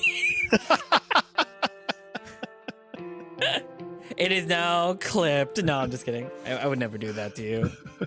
Oh my God. His look of surprise turns into a wide smile. Oh? And a second later, you feel his arms around you. Here we go. He pulled. Damn it! Hug. Bear, literal bear hug. It's fair. It was the right moment for a hug, not a kiss. Oh, it's only date 1. He pulls you into a warm hug. He's warm. I bet you know how to make him even warmer. And his fur is soft. Even though he has a lot of muscle. He smells good too. Up, you just got a boner. You feel it in between you. It's hard to miss. Thank you, Raz. Calm down, people. It's the first date. You know, in like in gay world, like the first date is your butthole out. You're booping. Grinder is a thing. Like I miss regular first dates. So like, yeah, it happens. I still didn't do anything yet. Yet. That's not true. Look, it's hard. You're helping me save my entire world. Everything and everyone I care for. That is more than doing just something. He releases the hug.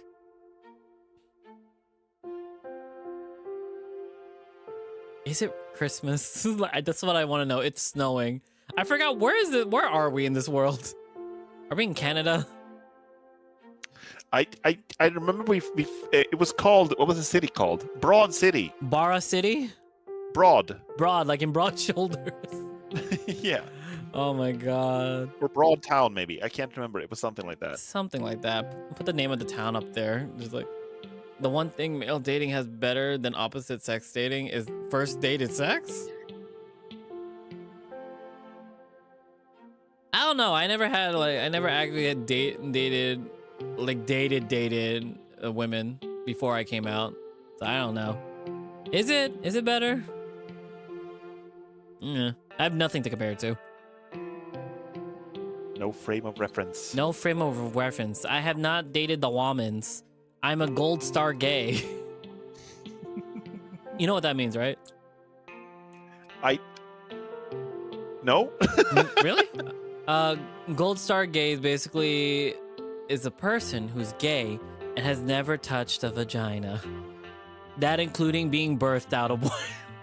It was Cesarean. It was my first thought was like almost everyone, or I mean, I guess if you had like what's it called? A cesarean, a C-section. Yeah.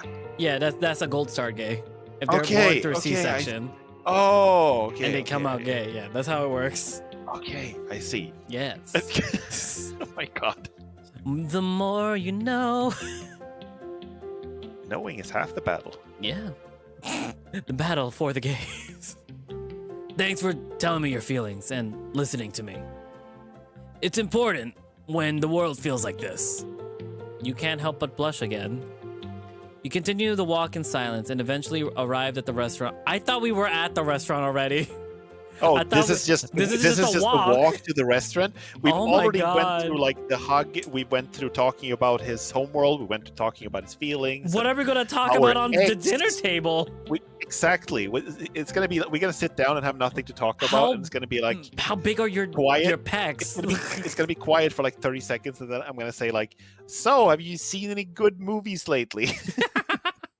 What's on Netflix recently? Like, it's gonna be like that. You want some Netflix and chill? Like, you have dinner together with more lighthearted conversation. Like, what? Tell us. He smiles all the time. Oh no, he fell for us. He fell for us. Oh my God. He fell from heaven because he's an angel. Because he's from space. Oh yeah, you're right. He's from space. Are you an angel? Because I'm allergic to feathers. He fell upwards with extra dimensional energy. Yeah. Eventually, he walks you back to the hotel and bids you a good night. No, really? Damn. Not an invite? No? Damn. First date. It's just a first date. Yep. It does not take long for you to fall asleep.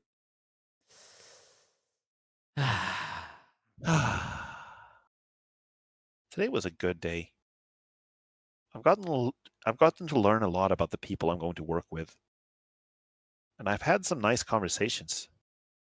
And learned things. Ooh. Oh! Chapter 2. What is this music? What is this intro music? Why is it so horrifying? Yeah, it's like it's kind of got ominous all of a sudden. Yeah. Oh, what? We're back here.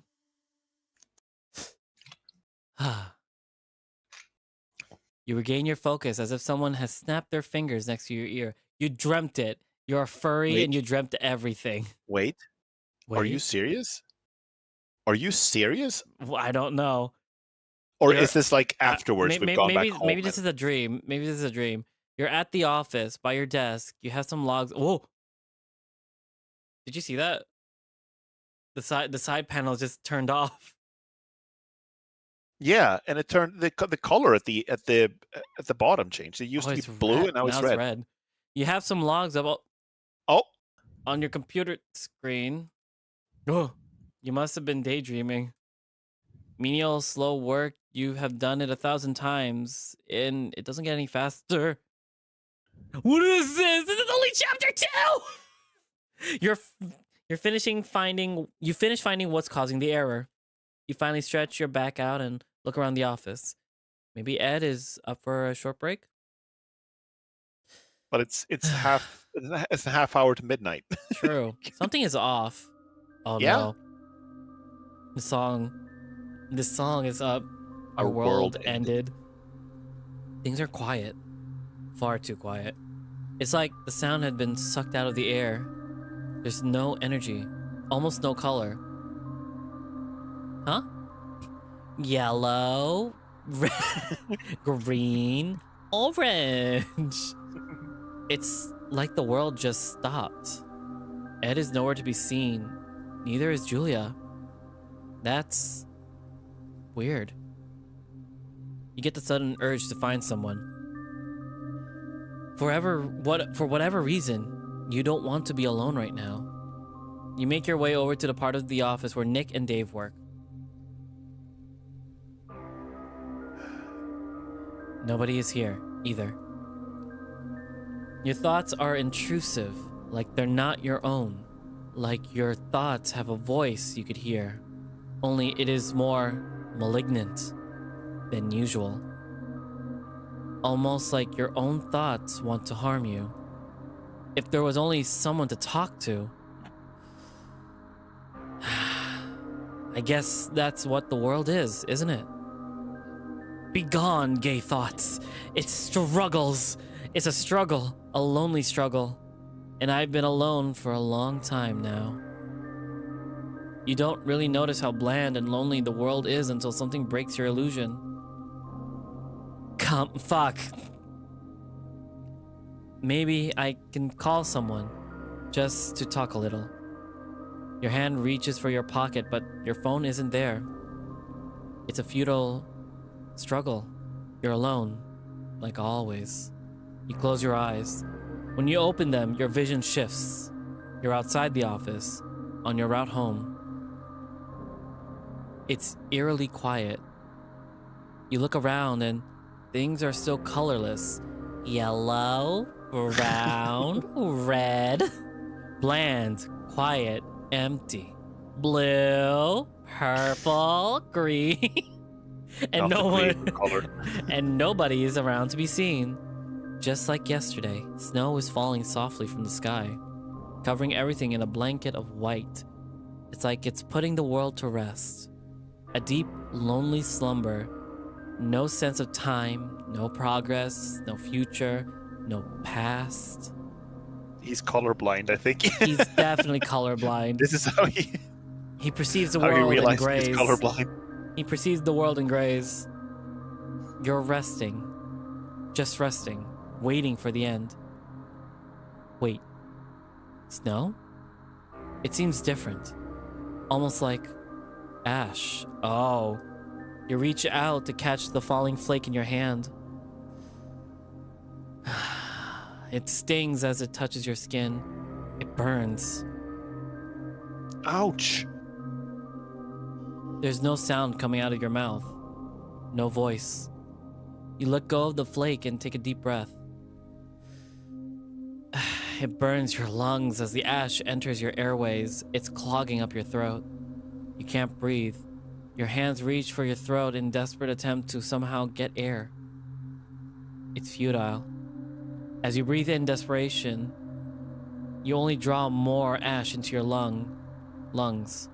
You want to cough, but you can't get any air in your lungs. Your vision starts to fade. You can't help but to think of how lonely you are, just like always.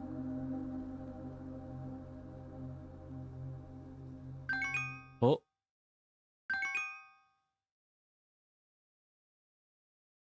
Your phone rings, stirring you up from your dreams. Okay. Oh, it's Julia. She usually never calls outside work hours. Yeah, don't call me outside of work hours.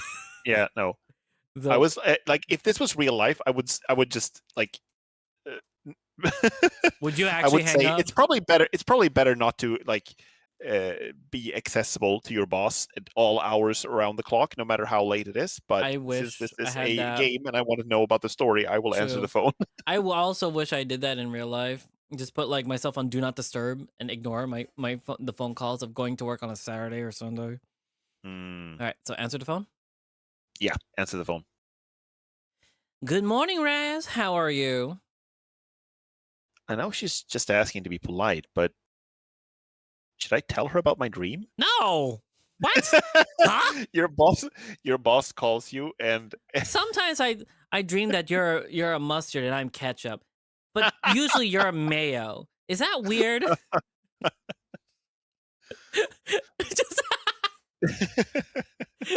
I'm just imagining doing that to my boss. She was like, "What? Goodbye." I dreamt about the world turning to ash, and it killed me, and also I was super lonely. Is that weird? Is that weird? Is that weird? Should I be telling you this? Should I be telling you this? Is this breaching? Why'd you put HR on the third line? Hello? Hello? Did I? I don't think I tell you about this, but yeah? I had something like this at work like a few years ago. Yeah. When my boss called me because she was concerned because some of my colleagues had noticed that I talk to myself sometimes when I'm like alone or when I think no one's listening. It's just something I do. Like I talk to myself a lot. You were concerned for your mental health? She was concerned. Like she was like, so do you talk to yourself? And I was like, yeah, sometimes. And she was like, so what do you talk about when you talk about that? Also, like, is that not a normal thing for people to do? Like, I thought so. I've done that like multiple times. It's just easier to help process thoughts. Yeah, for sure. Is that I think she thought, like, I think someone at work was like concerned for me and thought that I was like sounded like I was rambling and going crazy when I was talking to myself, I guess. Mind your own business. It's only supposed to be for me, myself, and I. So my boss like asked me, it's like, so what do you talk about when you talk to yourself? And I was like, this feels really weird. Do I have to tell my employer about like what I talk to myself about? What the fuck? And she said, no, not really. I just like kind of concerned, So yeah. We're trying to ask if you're depressed without saying that. We're trying to ask if you're gonna go crazy and just stab everyone one day with a stapler. We're just being worried for our own protection. No. For anyone who's watching this and they're like, talking to yourself is fine. It helps you process words and like meanings and questions you have for yourself, and like it helps you think through things. Don't let people call it weird. It's a It's not a thing. It's probably a neurodivergent thing. It can probably sound a little strange if you don't know, because I sometimes I talk to myself and then I realize someone else is there and I'm like, oh no. Oh. Like Even in Baldur's Gate 3, if you play as Karlach, she talks to herself. And that's like she talks to herself to like process inner thoughts. It's a normal normal thing. I haven't gotten that far in Baldur's Gate. Oh no. This is like in the beginning. If you play Yeah. as her. I see. Oh, you're still Okay. you're still your Tav? Your main your own character? Like the thing is with Baldur's Gate 3, I started playing it in co-op with a couple of friends, and then we've had like a bunch of setbacks where we've had to reschedule and couldn't play, and we had technical issues, and so we haven't gotten very far. And I'm thinking of like playing it for myself. You should. I mean, like it'd be good because then you could. Is it a max party of 4? No, we're 3 right now. Oh, so you have at least one companion. We have one. We alternate like between different companions, but like if you, it's like it's a lot of fun. But like it's a lot of fun. But I do feel like maybe it's there's something special to experience that kind of game on your own as well. You get because you to, like follow the story and stuff. Yeah, you get to follow the story a little bit more, as well as get into the NPC stories as well. Because if you like me, on Wednesdays we play as a group of 4. We don't get to have interactions with the NPCs as much because they're not in our party. That's the only way you can get like romance routes as well. I get it. Yeah, so it's nice to play like sometimes to play by yourself. Like it's also good to talk to yourself. Don't let your boss call it weird, and your coworkers should mind their own fucking business. Target is fine. Cancel the ambulance. I repeat, target is fine. What do you mean? Did you call the psych ward on me, Zach? Jesus. My goodness. Recently, you've been learning that opening up extra might be good. Not to your boss. That's how you get fired. At least that the people you open up to are your friends. Is your boss your friend? No. I mean, she has been very friendly so far. No, don't fall for that. It's a trap. If they say our company is like a family. Welcome to the family. You run. If you hear that, you run. They will mistreat you. We work together as a team. Oh, you wanted a raise? That's not like a family thing. We don't give raises here. Good morning, Julia. We don't have a choice. I just had an odd dream. It made me a little uncomfortable, to be honest.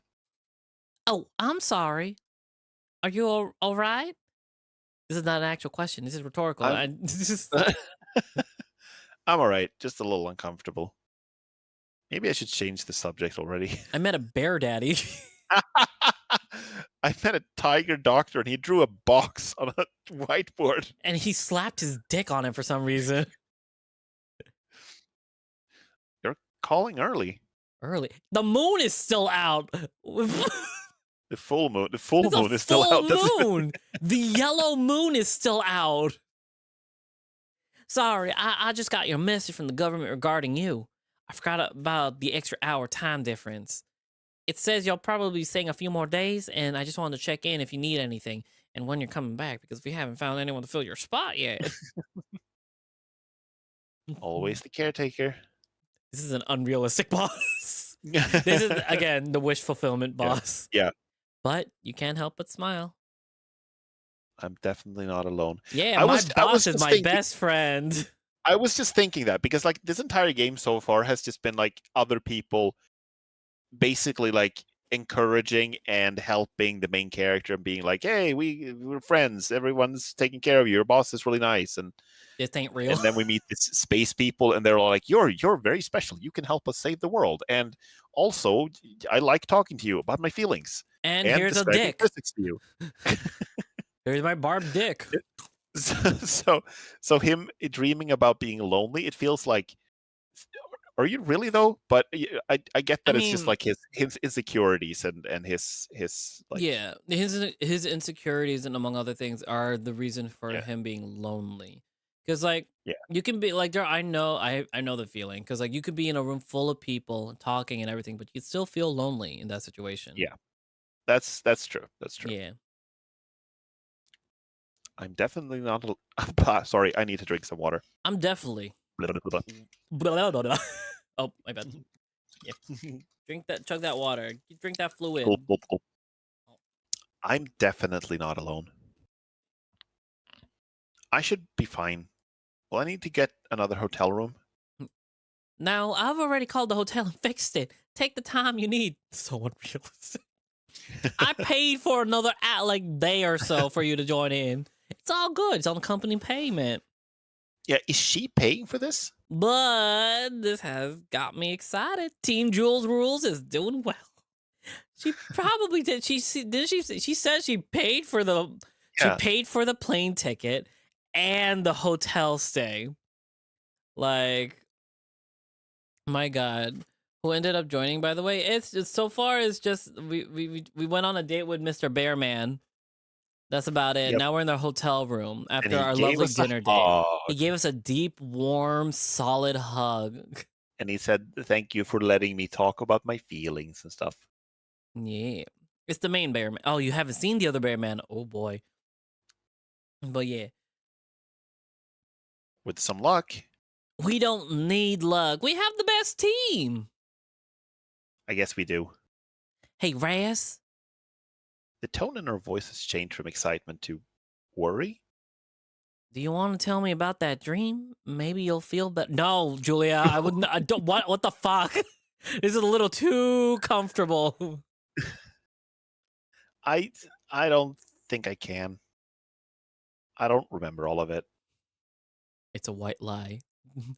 Where you remember, but it's also a bad dream about something related to what the Commander Steele told you not to talk to anyone about.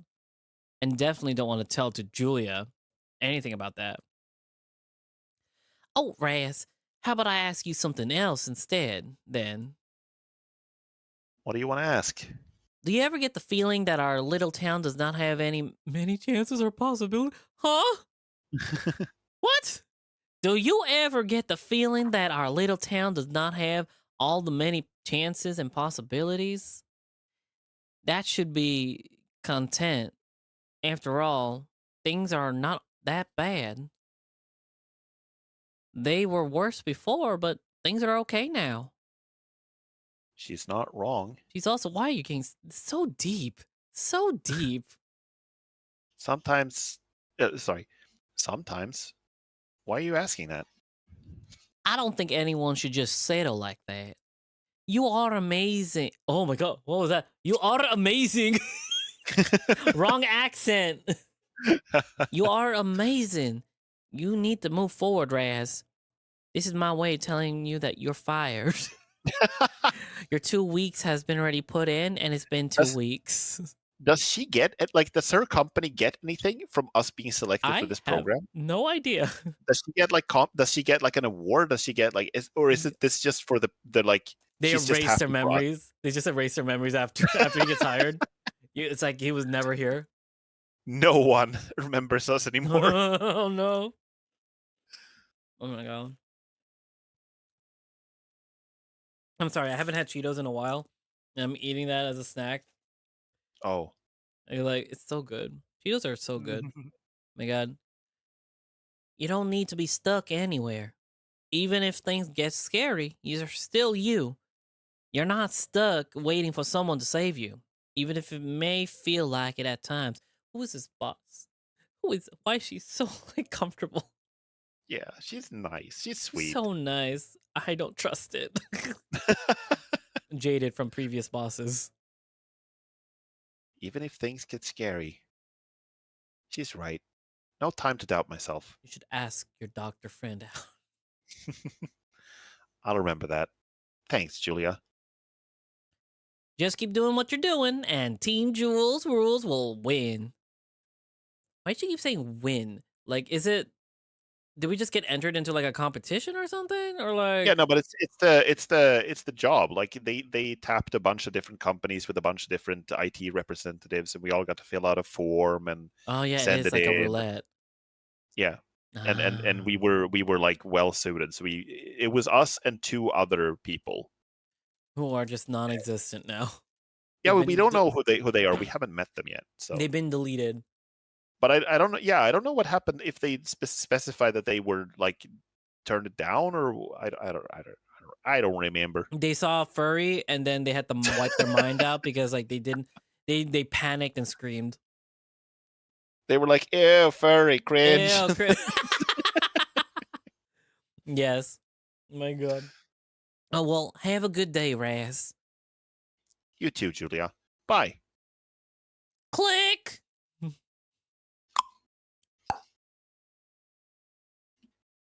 That was nice. And I'm definitely not alone. Wouldn't you panic and scream if you saw a furry? Girl. Girl, no.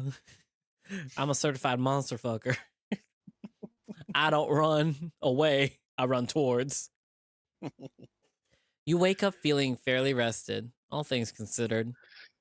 The dream from last night still weighs on you. But somehow, it didn't feel all that dark. Julia really helped. As you get dressed, you can't help but to reflect on the last few days. It's been a bit of a wild ride. First, a job promising great possibilities, and then the existence of another world in the universe. Different life forms. Sorry, I thought just came across me. I should make a monster fucker license emote. Certified monster fucker emote. Oh man, his name's CM. Even though we're really similar in all kinds of ways. I should ask more about their planet. Arctos. It seems so similar, except the technology. Well, that and the fact they're not human. They've even managed space travel. I wonder what it'll be like traveling through space on a ship. Will there be a lot of people? What will I do on the ship? What will you do, or who will you do on the ship? The Firefly. You'll do the Firefly. You're like you're not just a monster fucker. You're You're a like machine, a mechanist fucker. Transformers unite. It's like that one meme where like they took a picture of basically a truck light showing a light on a lady who's pregnant and in a wedding dress, and everyone was like, "Oh my god, Optimus Prime got married and got his girlfriend pregnant. Good for him." My god. And then, what lies beyond? Both beyond today and beyond the stars. You're about to see both. But for now, let's start with today. I think the name of their planet isn't that literally just bear in Latin? Is it? Isn't Arctos just bear in Latin? Bear production. Hold up. How do you spell their place again? Arcto Arctos.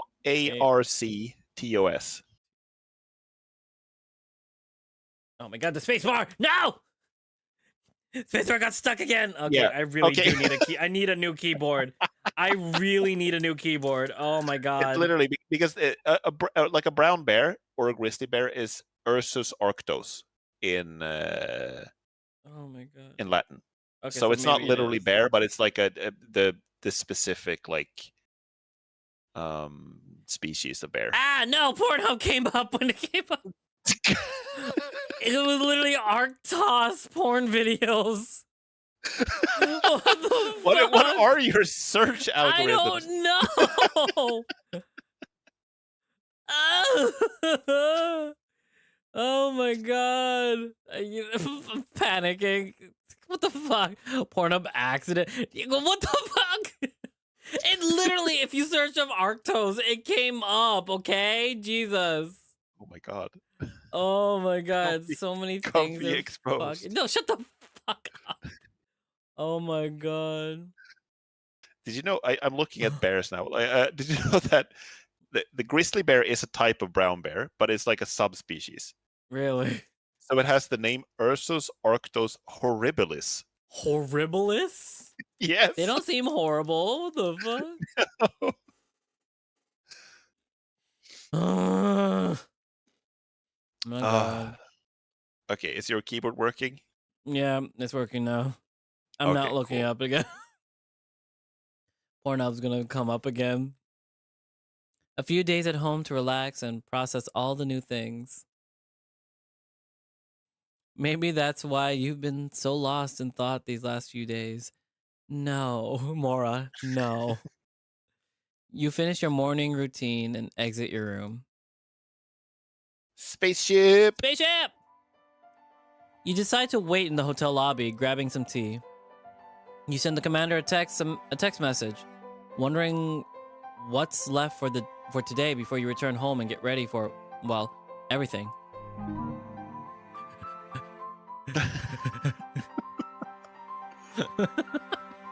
Good morning. Is there any scheduled things for today? It doesn't take long to get a message back. Morning. I'm not Mike. I'm Mateo with a mustache. Mustache man. Mustache man. I can pick you. Oh my God, no. He's not Southern. I can come pick you up in a bit. We can talk through the day while making our way back to SBP. Yes, that's the bear, Mora. That is the bear? Okay, sounds good. I wonder if I could just replace this image with your PNG. Like, oh my God. He can come already? Stop, Mora. Let me know when you're ready. I'm ready. I'll wait for you in the lobby. I know what that means. Sweat drop dripping down in my eye emoji. Sure. Why is it so close to the eye? I'll see you in a little bit then. Now that you have time to think more about things in a casual manner, your new boss seems to be a bit of an early riser, doesn't he? Max is probably one as well. With all that energy. He's like concentrated coffee. Oh my God, that's my date. Concentrated coffee. Oh my God. Maybe it's a dragon thing? All the dragons are Genki girls. Oh my God, yes. Maybe he'll calm down some in the future. No, he won't. Or maybe he was just super excited. Well, you're bound to get to know him better today. Your daydream comes to an end as you once again notice the big bear approaching you from across the hotel lobby. He really does stick out in a crowd of humans. There he is, Mora. There he is. Ah! Well, now he's not there. There he is. There's the boy. Also, the lampshade makes it look like he's wearing a graduation cap. Good morning, Raz. Good morning, Mike. Did you get enough rest? I hope so. I'm interested in finding out what's on the table for today. You. The bear gives you a wink, then smiles his trademark smile at you. Stop winking at us. We already love you. We'll begin with testing for the immunity research, and you'll get to meet John Maddock, our engineer. Oh, another furry? Oh boy. He'll go through a bit about what to expect on the journey to Arctos, as well as some basics about the Firefly, the ship we'll be traveling on. With some good timing, we'll be all done by the end of the week, and you can return home to get everything you need ready. And to let the people close to you know that you'll be gone for a while. He gets a serious look on his face, a bear look. Raz, know that this trip is not without danger. The plan is to stay far away from possible harm, but it is still a mission of great importance. And unforeseen things happen when they are least expected. Please consider everything today, and if you wish to change your mind about going, none of us will hold it against you. Hold it against me. He seems to really have thought things through since yesterday. Things really are getting serious. Also, furries and humans live in this planet. No, the furries are from a different planet. They're from Arctos, and we are still on Earth. We're doing quantum there. entanglement. Yeah. We're going in their spaceship to like a planet close to them to help them like connect some technology so they can starts repopulating, mating. No, but they have like their world is like dead because Yeah. some evil thing invaded. Some evil turned white everything thing back. invaded. The endless white invaded. Yeah. Everything Turned everything changed. to ash. Everything changed with the Fire Nation attack. Everything changed when the endless white came. Only the bear who knew how to work the ship can stop them. But when we needed him the most, he vanished. Oh my god. He relaxes at that. I don't think I read that line. Oh my god. Sorry. It's all good, all good. I'm set on going, but I'll keep it in mind. He relaxes at that. Thank you, Raz. Besides, you know Charles would never forgive me if I didn't do everything I could to warn you of any potential dangers. Can we date both of them? If the writer or creator ever sees our thing, our video, can you like give us a polycule option just to date all of them? Please? That's for sure. You let out a chuckle. He did seem very safety oriented. Oh, he has like, we have condoms of every type. Don't worry, I'm very safety orientated. He's very safety oriented, which is why he poured the alien corrosive substance on her hand to test to see what it would do. Yeah. Also, I have not once seen a buff bird in any VN. Like, in all reality, I have not seen one, and I'm kind of sad about that. I would love to see one, but I haven't seen one. I'm trying to think if I've seen any birds. It's usually wolves, bears, tigers, like Yeah. like non-flight verbs. Like, I mean, no, well, that visual novel was a Star Fox one, not safe for work. Falco was there, but like only for a bit. Oh, okay, I see. Yeah, it was mainly Fox and Wolf. That seems to be the most popular ship in Always. that fandom. Fox and Wolf, Falco and that lizard. I forgot his Falco name. and large buildings. Large buildings. Honestly, the sexiest person that furries draw in the Star Fox fandom is Slippy. For some reason, that man's just hot, chonky and hot. And I'm just like, sure, I'll take it. I love him too, but like, damn. I don't think I read that line either. Yeah, you did. I remember. Did I? It. Yeah, you did. That's why I said I like, did, yes, okay, sorry, condoms. sorry. You can read it again. Right, though. sorry. You're right. Sorry. Go ahead, go read it again. He did seem very safety oriented, Condoms. but it's good to know that you care deeply enough to give me this many chances. That he cares deeply. Cares so deeply. He wants to keep me safe. He wants to care for you very deeply. He wants to scratch your back on the inside. If anything, it really just helps ground my decision. Besides, the few friends you have want you to go. They're tired of Although, I'm looking forward to a few days rest. If just to get my mind settled before we go. That's pretty forward. you. Oh, wait, I lied. There is a bird. Hold up. The Dawntide has a bird. A crow. Yeah, I forgot. Oh. Forgot, he's an actual, like, he's a kestrel. It's an actual bird. I'm so sorry, Dawntide. I went Ranzo's route with that one, and I'm still waiting for more. Oh my god. I'm looking at the dog because I remember I saw. Yeah, right. Yeah. There's a right. I didn't go was his thinking. route yet. I was thinking about Dawntide actually because I saw you stream that just once and it was a while ago, so I couldn't remember all the characters. I just remember that there was a dog and a hare. I finished their up-to-date chapter, and it was so cute. We ended on a kiss. The reason why he left, spoilers, is because he thought that if he actually went out with us, he had a vision that if something bad would happen if he stayed. Reason being that because he fell in love with the main character. Wait, it's who are we talking about? Was this Ranzo. that was the sailor. white fox? No, the sailor. The the dog, the doggo, yeah.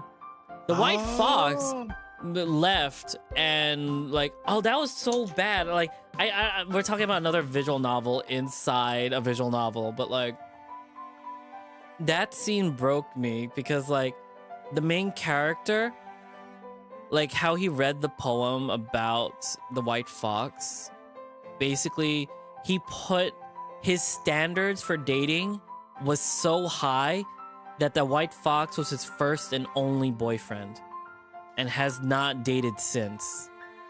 Oh. There was like a lot of pressure from that.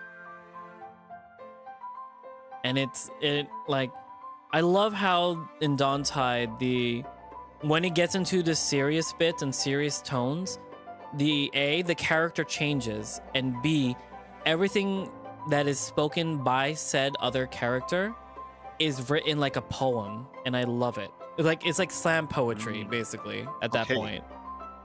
Highly recommend. All the visual novels I've been playing, I highly recommend it to any and everyone to play on their own, because it's really nice.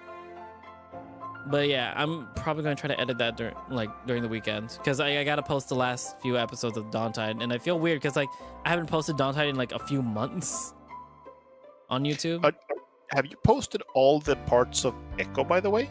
I have done the full for Flynn, and people voted, so now I'm just going to I'm going to edit the ones for, I just said Jim for some reason. That's not his name. Carl. I'm gonna edit the ones Carl and just go straight into his thing. So Carl's next, and then Jenna, and then I had to brace myself for fucking this fucker. And then all it leads it to, like, Chase is like, his friend group would have been better if they never met Chase. No, in all honesty, if they never met Chase, everyone would have been perfectly fine. Oh my god. I haven't played the game. I've just seen you play it, and I've read a little bit about it. But it seems like the depression. It's psychological. It's psychological horror, and it is depression inducer. This proves your theory that otters are evil. Yeah, no, like, cause like, we get so much of a tangent, but like, cause like, what's it called? In TJ's route, spoilers for those who have not seen me play it or have played it themselves. In TJ's route, we slowly like become what Leo was to us. Like, in a sense of how Leo was obsessively possessive of us. We become that, but for TJ, to the point where we basically sexually assaulted him. We kissed him. We grabbed them and kissed them in the middle of nowhere. And like, it just got crazy after that. Like, you can see the downfall of Chase throughout TJ's route. Like how he slowly but surely becomes Leo. And then like, you learn a lot about what he's done to Leo, as well as what he's done to him during college, how he gaslights him in college, saying that he misses him and all that stuff when he's having sex with other men, or how their last prank, Chase and Jenna last prank on Leo was pretending that Chase was cheating on him. Like, you could see all of this, like, it's all Chase's fault.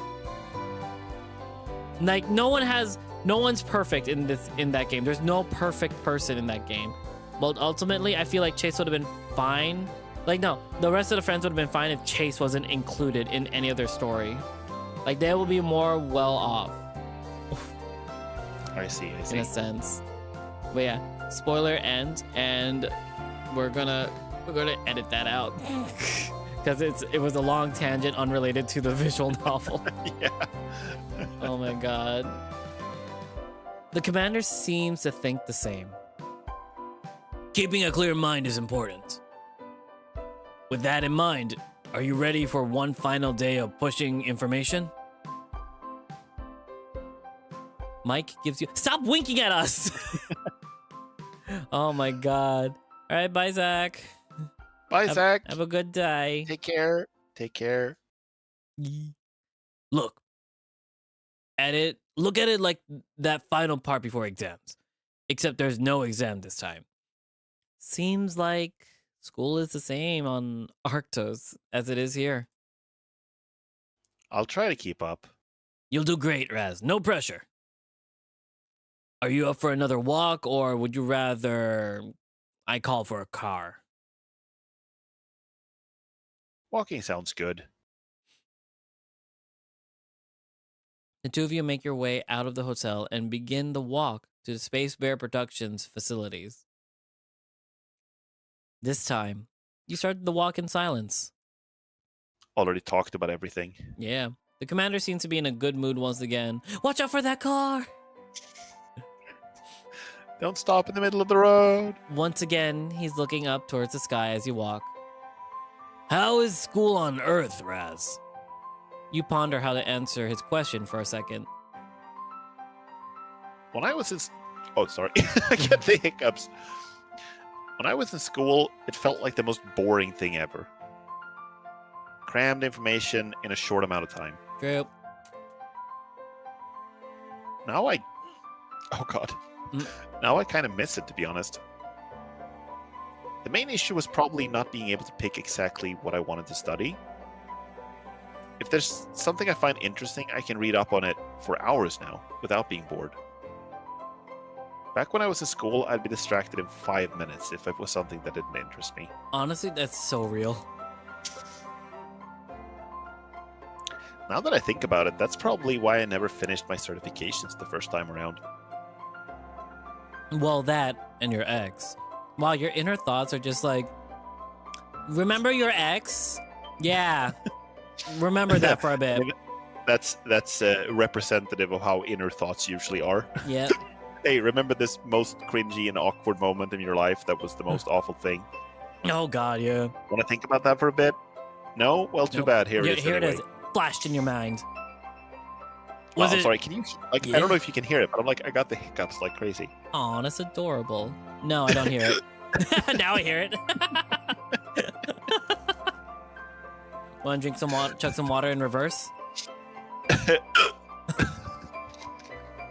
Go ahead. Take a minute. Go for it.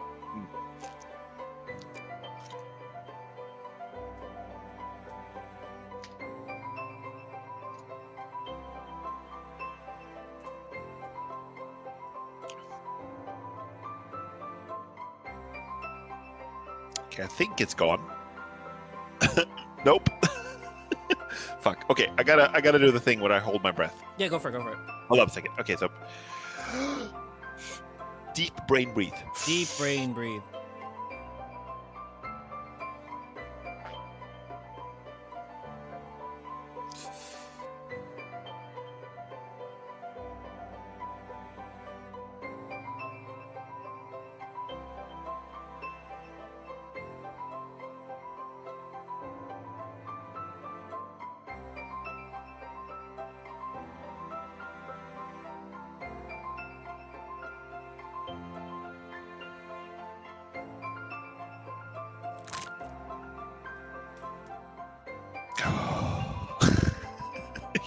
It's just quiet while I hold my breath. Oh, sorry.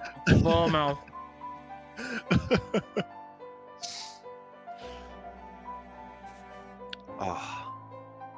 This is the most professional stream. Yeah, it is. One of us is chewing, one of us is just holding his breath. I think I got rid of it though, finally. That's like the only method that I know that it works for sure, is like just breathe in, fill my lungs as much as I possibly can, and then hold my breath for like half a minute. Mine is like reverse drinking. Like I look down and try to drink water. You look down and drink water? So like you look down so your chin's touching your chest, and you pretend like you're drinking water. You pretend like you're drinking water? Yeah. How does one pretend to drink water? You just go like... Yeah. Yeah, like quick breaths in. Morado! Holding your breath, huh? Remember to breathe out through your nose. I'm too tired to think about why that is like an innuendo. I'm just gonna let it. We'll let it slide. We'll let it pass. I can hold my breath for a while. Good to know. I have been practicing in the bathtub. I don't even have to say it. Was it not interesting enough? It was probably that there were other things that were more interesting at the time. And no real external motivation for it at the time. Looking back, I wish I could redo it. For what it's worth, everyone who I've heard thinks you're more than good enough, even without the certification. That's worth something. Sometimes the world gets caught up in things that shouldn't matter. Like certifications. Wait a minute. If you know what you need to do, you need to know, and everyone else knows it as well. What does the actual certification matter? Please be certified when you're saving people's lives, at least. I don't want to learn that before I go under in surgery that the doctor's like, I don't have my certification. And then I'm not a licensed physician. I'm not a real doctor. It's a hobby. You don't want to hear like a YouTube in the background. Enough. Like you hear a YouTube video in the background, like, this is how you do surgery, an appendectomy. Step 1. No, get me out of here. There's a moment of silence before he continues. If you could redo it, would you go down the same path? Networking, I mean. He looks you in the eyes as he asks the question. Would you? Probably not. There's too many things I've found out since. There's too many things I've found out since that interest me more. Like dicks and furries. Space, for example. Final frontier. The space in between us should be closer. Or thinking as if actually going back in time. Maybe I'd get into game development. That is every person who wanted to, and now is stuck in a job they don't want. Yeah. Honestly. It's reached an explosive growth at the moment, and it's something I'd find interesting all the way. Practical, and it'd be following your heart. Take a chance to ask the commander some personal questions. Are you single? What about you? Would you do the same things? Would you be a teacher again? And would you join the military? I'd already forgotten that I used to be a teacher. Yeah, honestly. I'm too tired, damn. Oh, it is getting late for you, is it not? Like what time? A little bit. Like what time is it right now? It's 5 minutes to 10. Okay, we're almost there. We'll end at like. I was about to say, so to make it the full 3 hours, 5:22 my time. I'm trying to see how much like time that would be. That'll be like 25 minutes, maybe. Is that okay, or would you like to end in 5? I can, if it's okay with you, I would prefer to end in 5. If it's all right. I know it's perfectly fine. Yeah, I know I'm a little boring, but it's. What? Say that again. Who said that? Who am I punching? The fuck? Me. Boring? You're punching me. Slapping you. My God, you're not boring, right? You're not. We already called you sexy for your intelligence. Stop it. Thank you. We find you attractive and interesting, and we love your company. Okay? Thank you. Yeah. Thought so. He looks to be lost in thought for a little bit. I'd probably like to be a teacher again. I think that desire to do something for everyone else is still there. I'm not sure about the military. There are things I regret, and I think most of them happened while in the military. Maybe I become a commercial pilot instead. He lets out a small chuckle.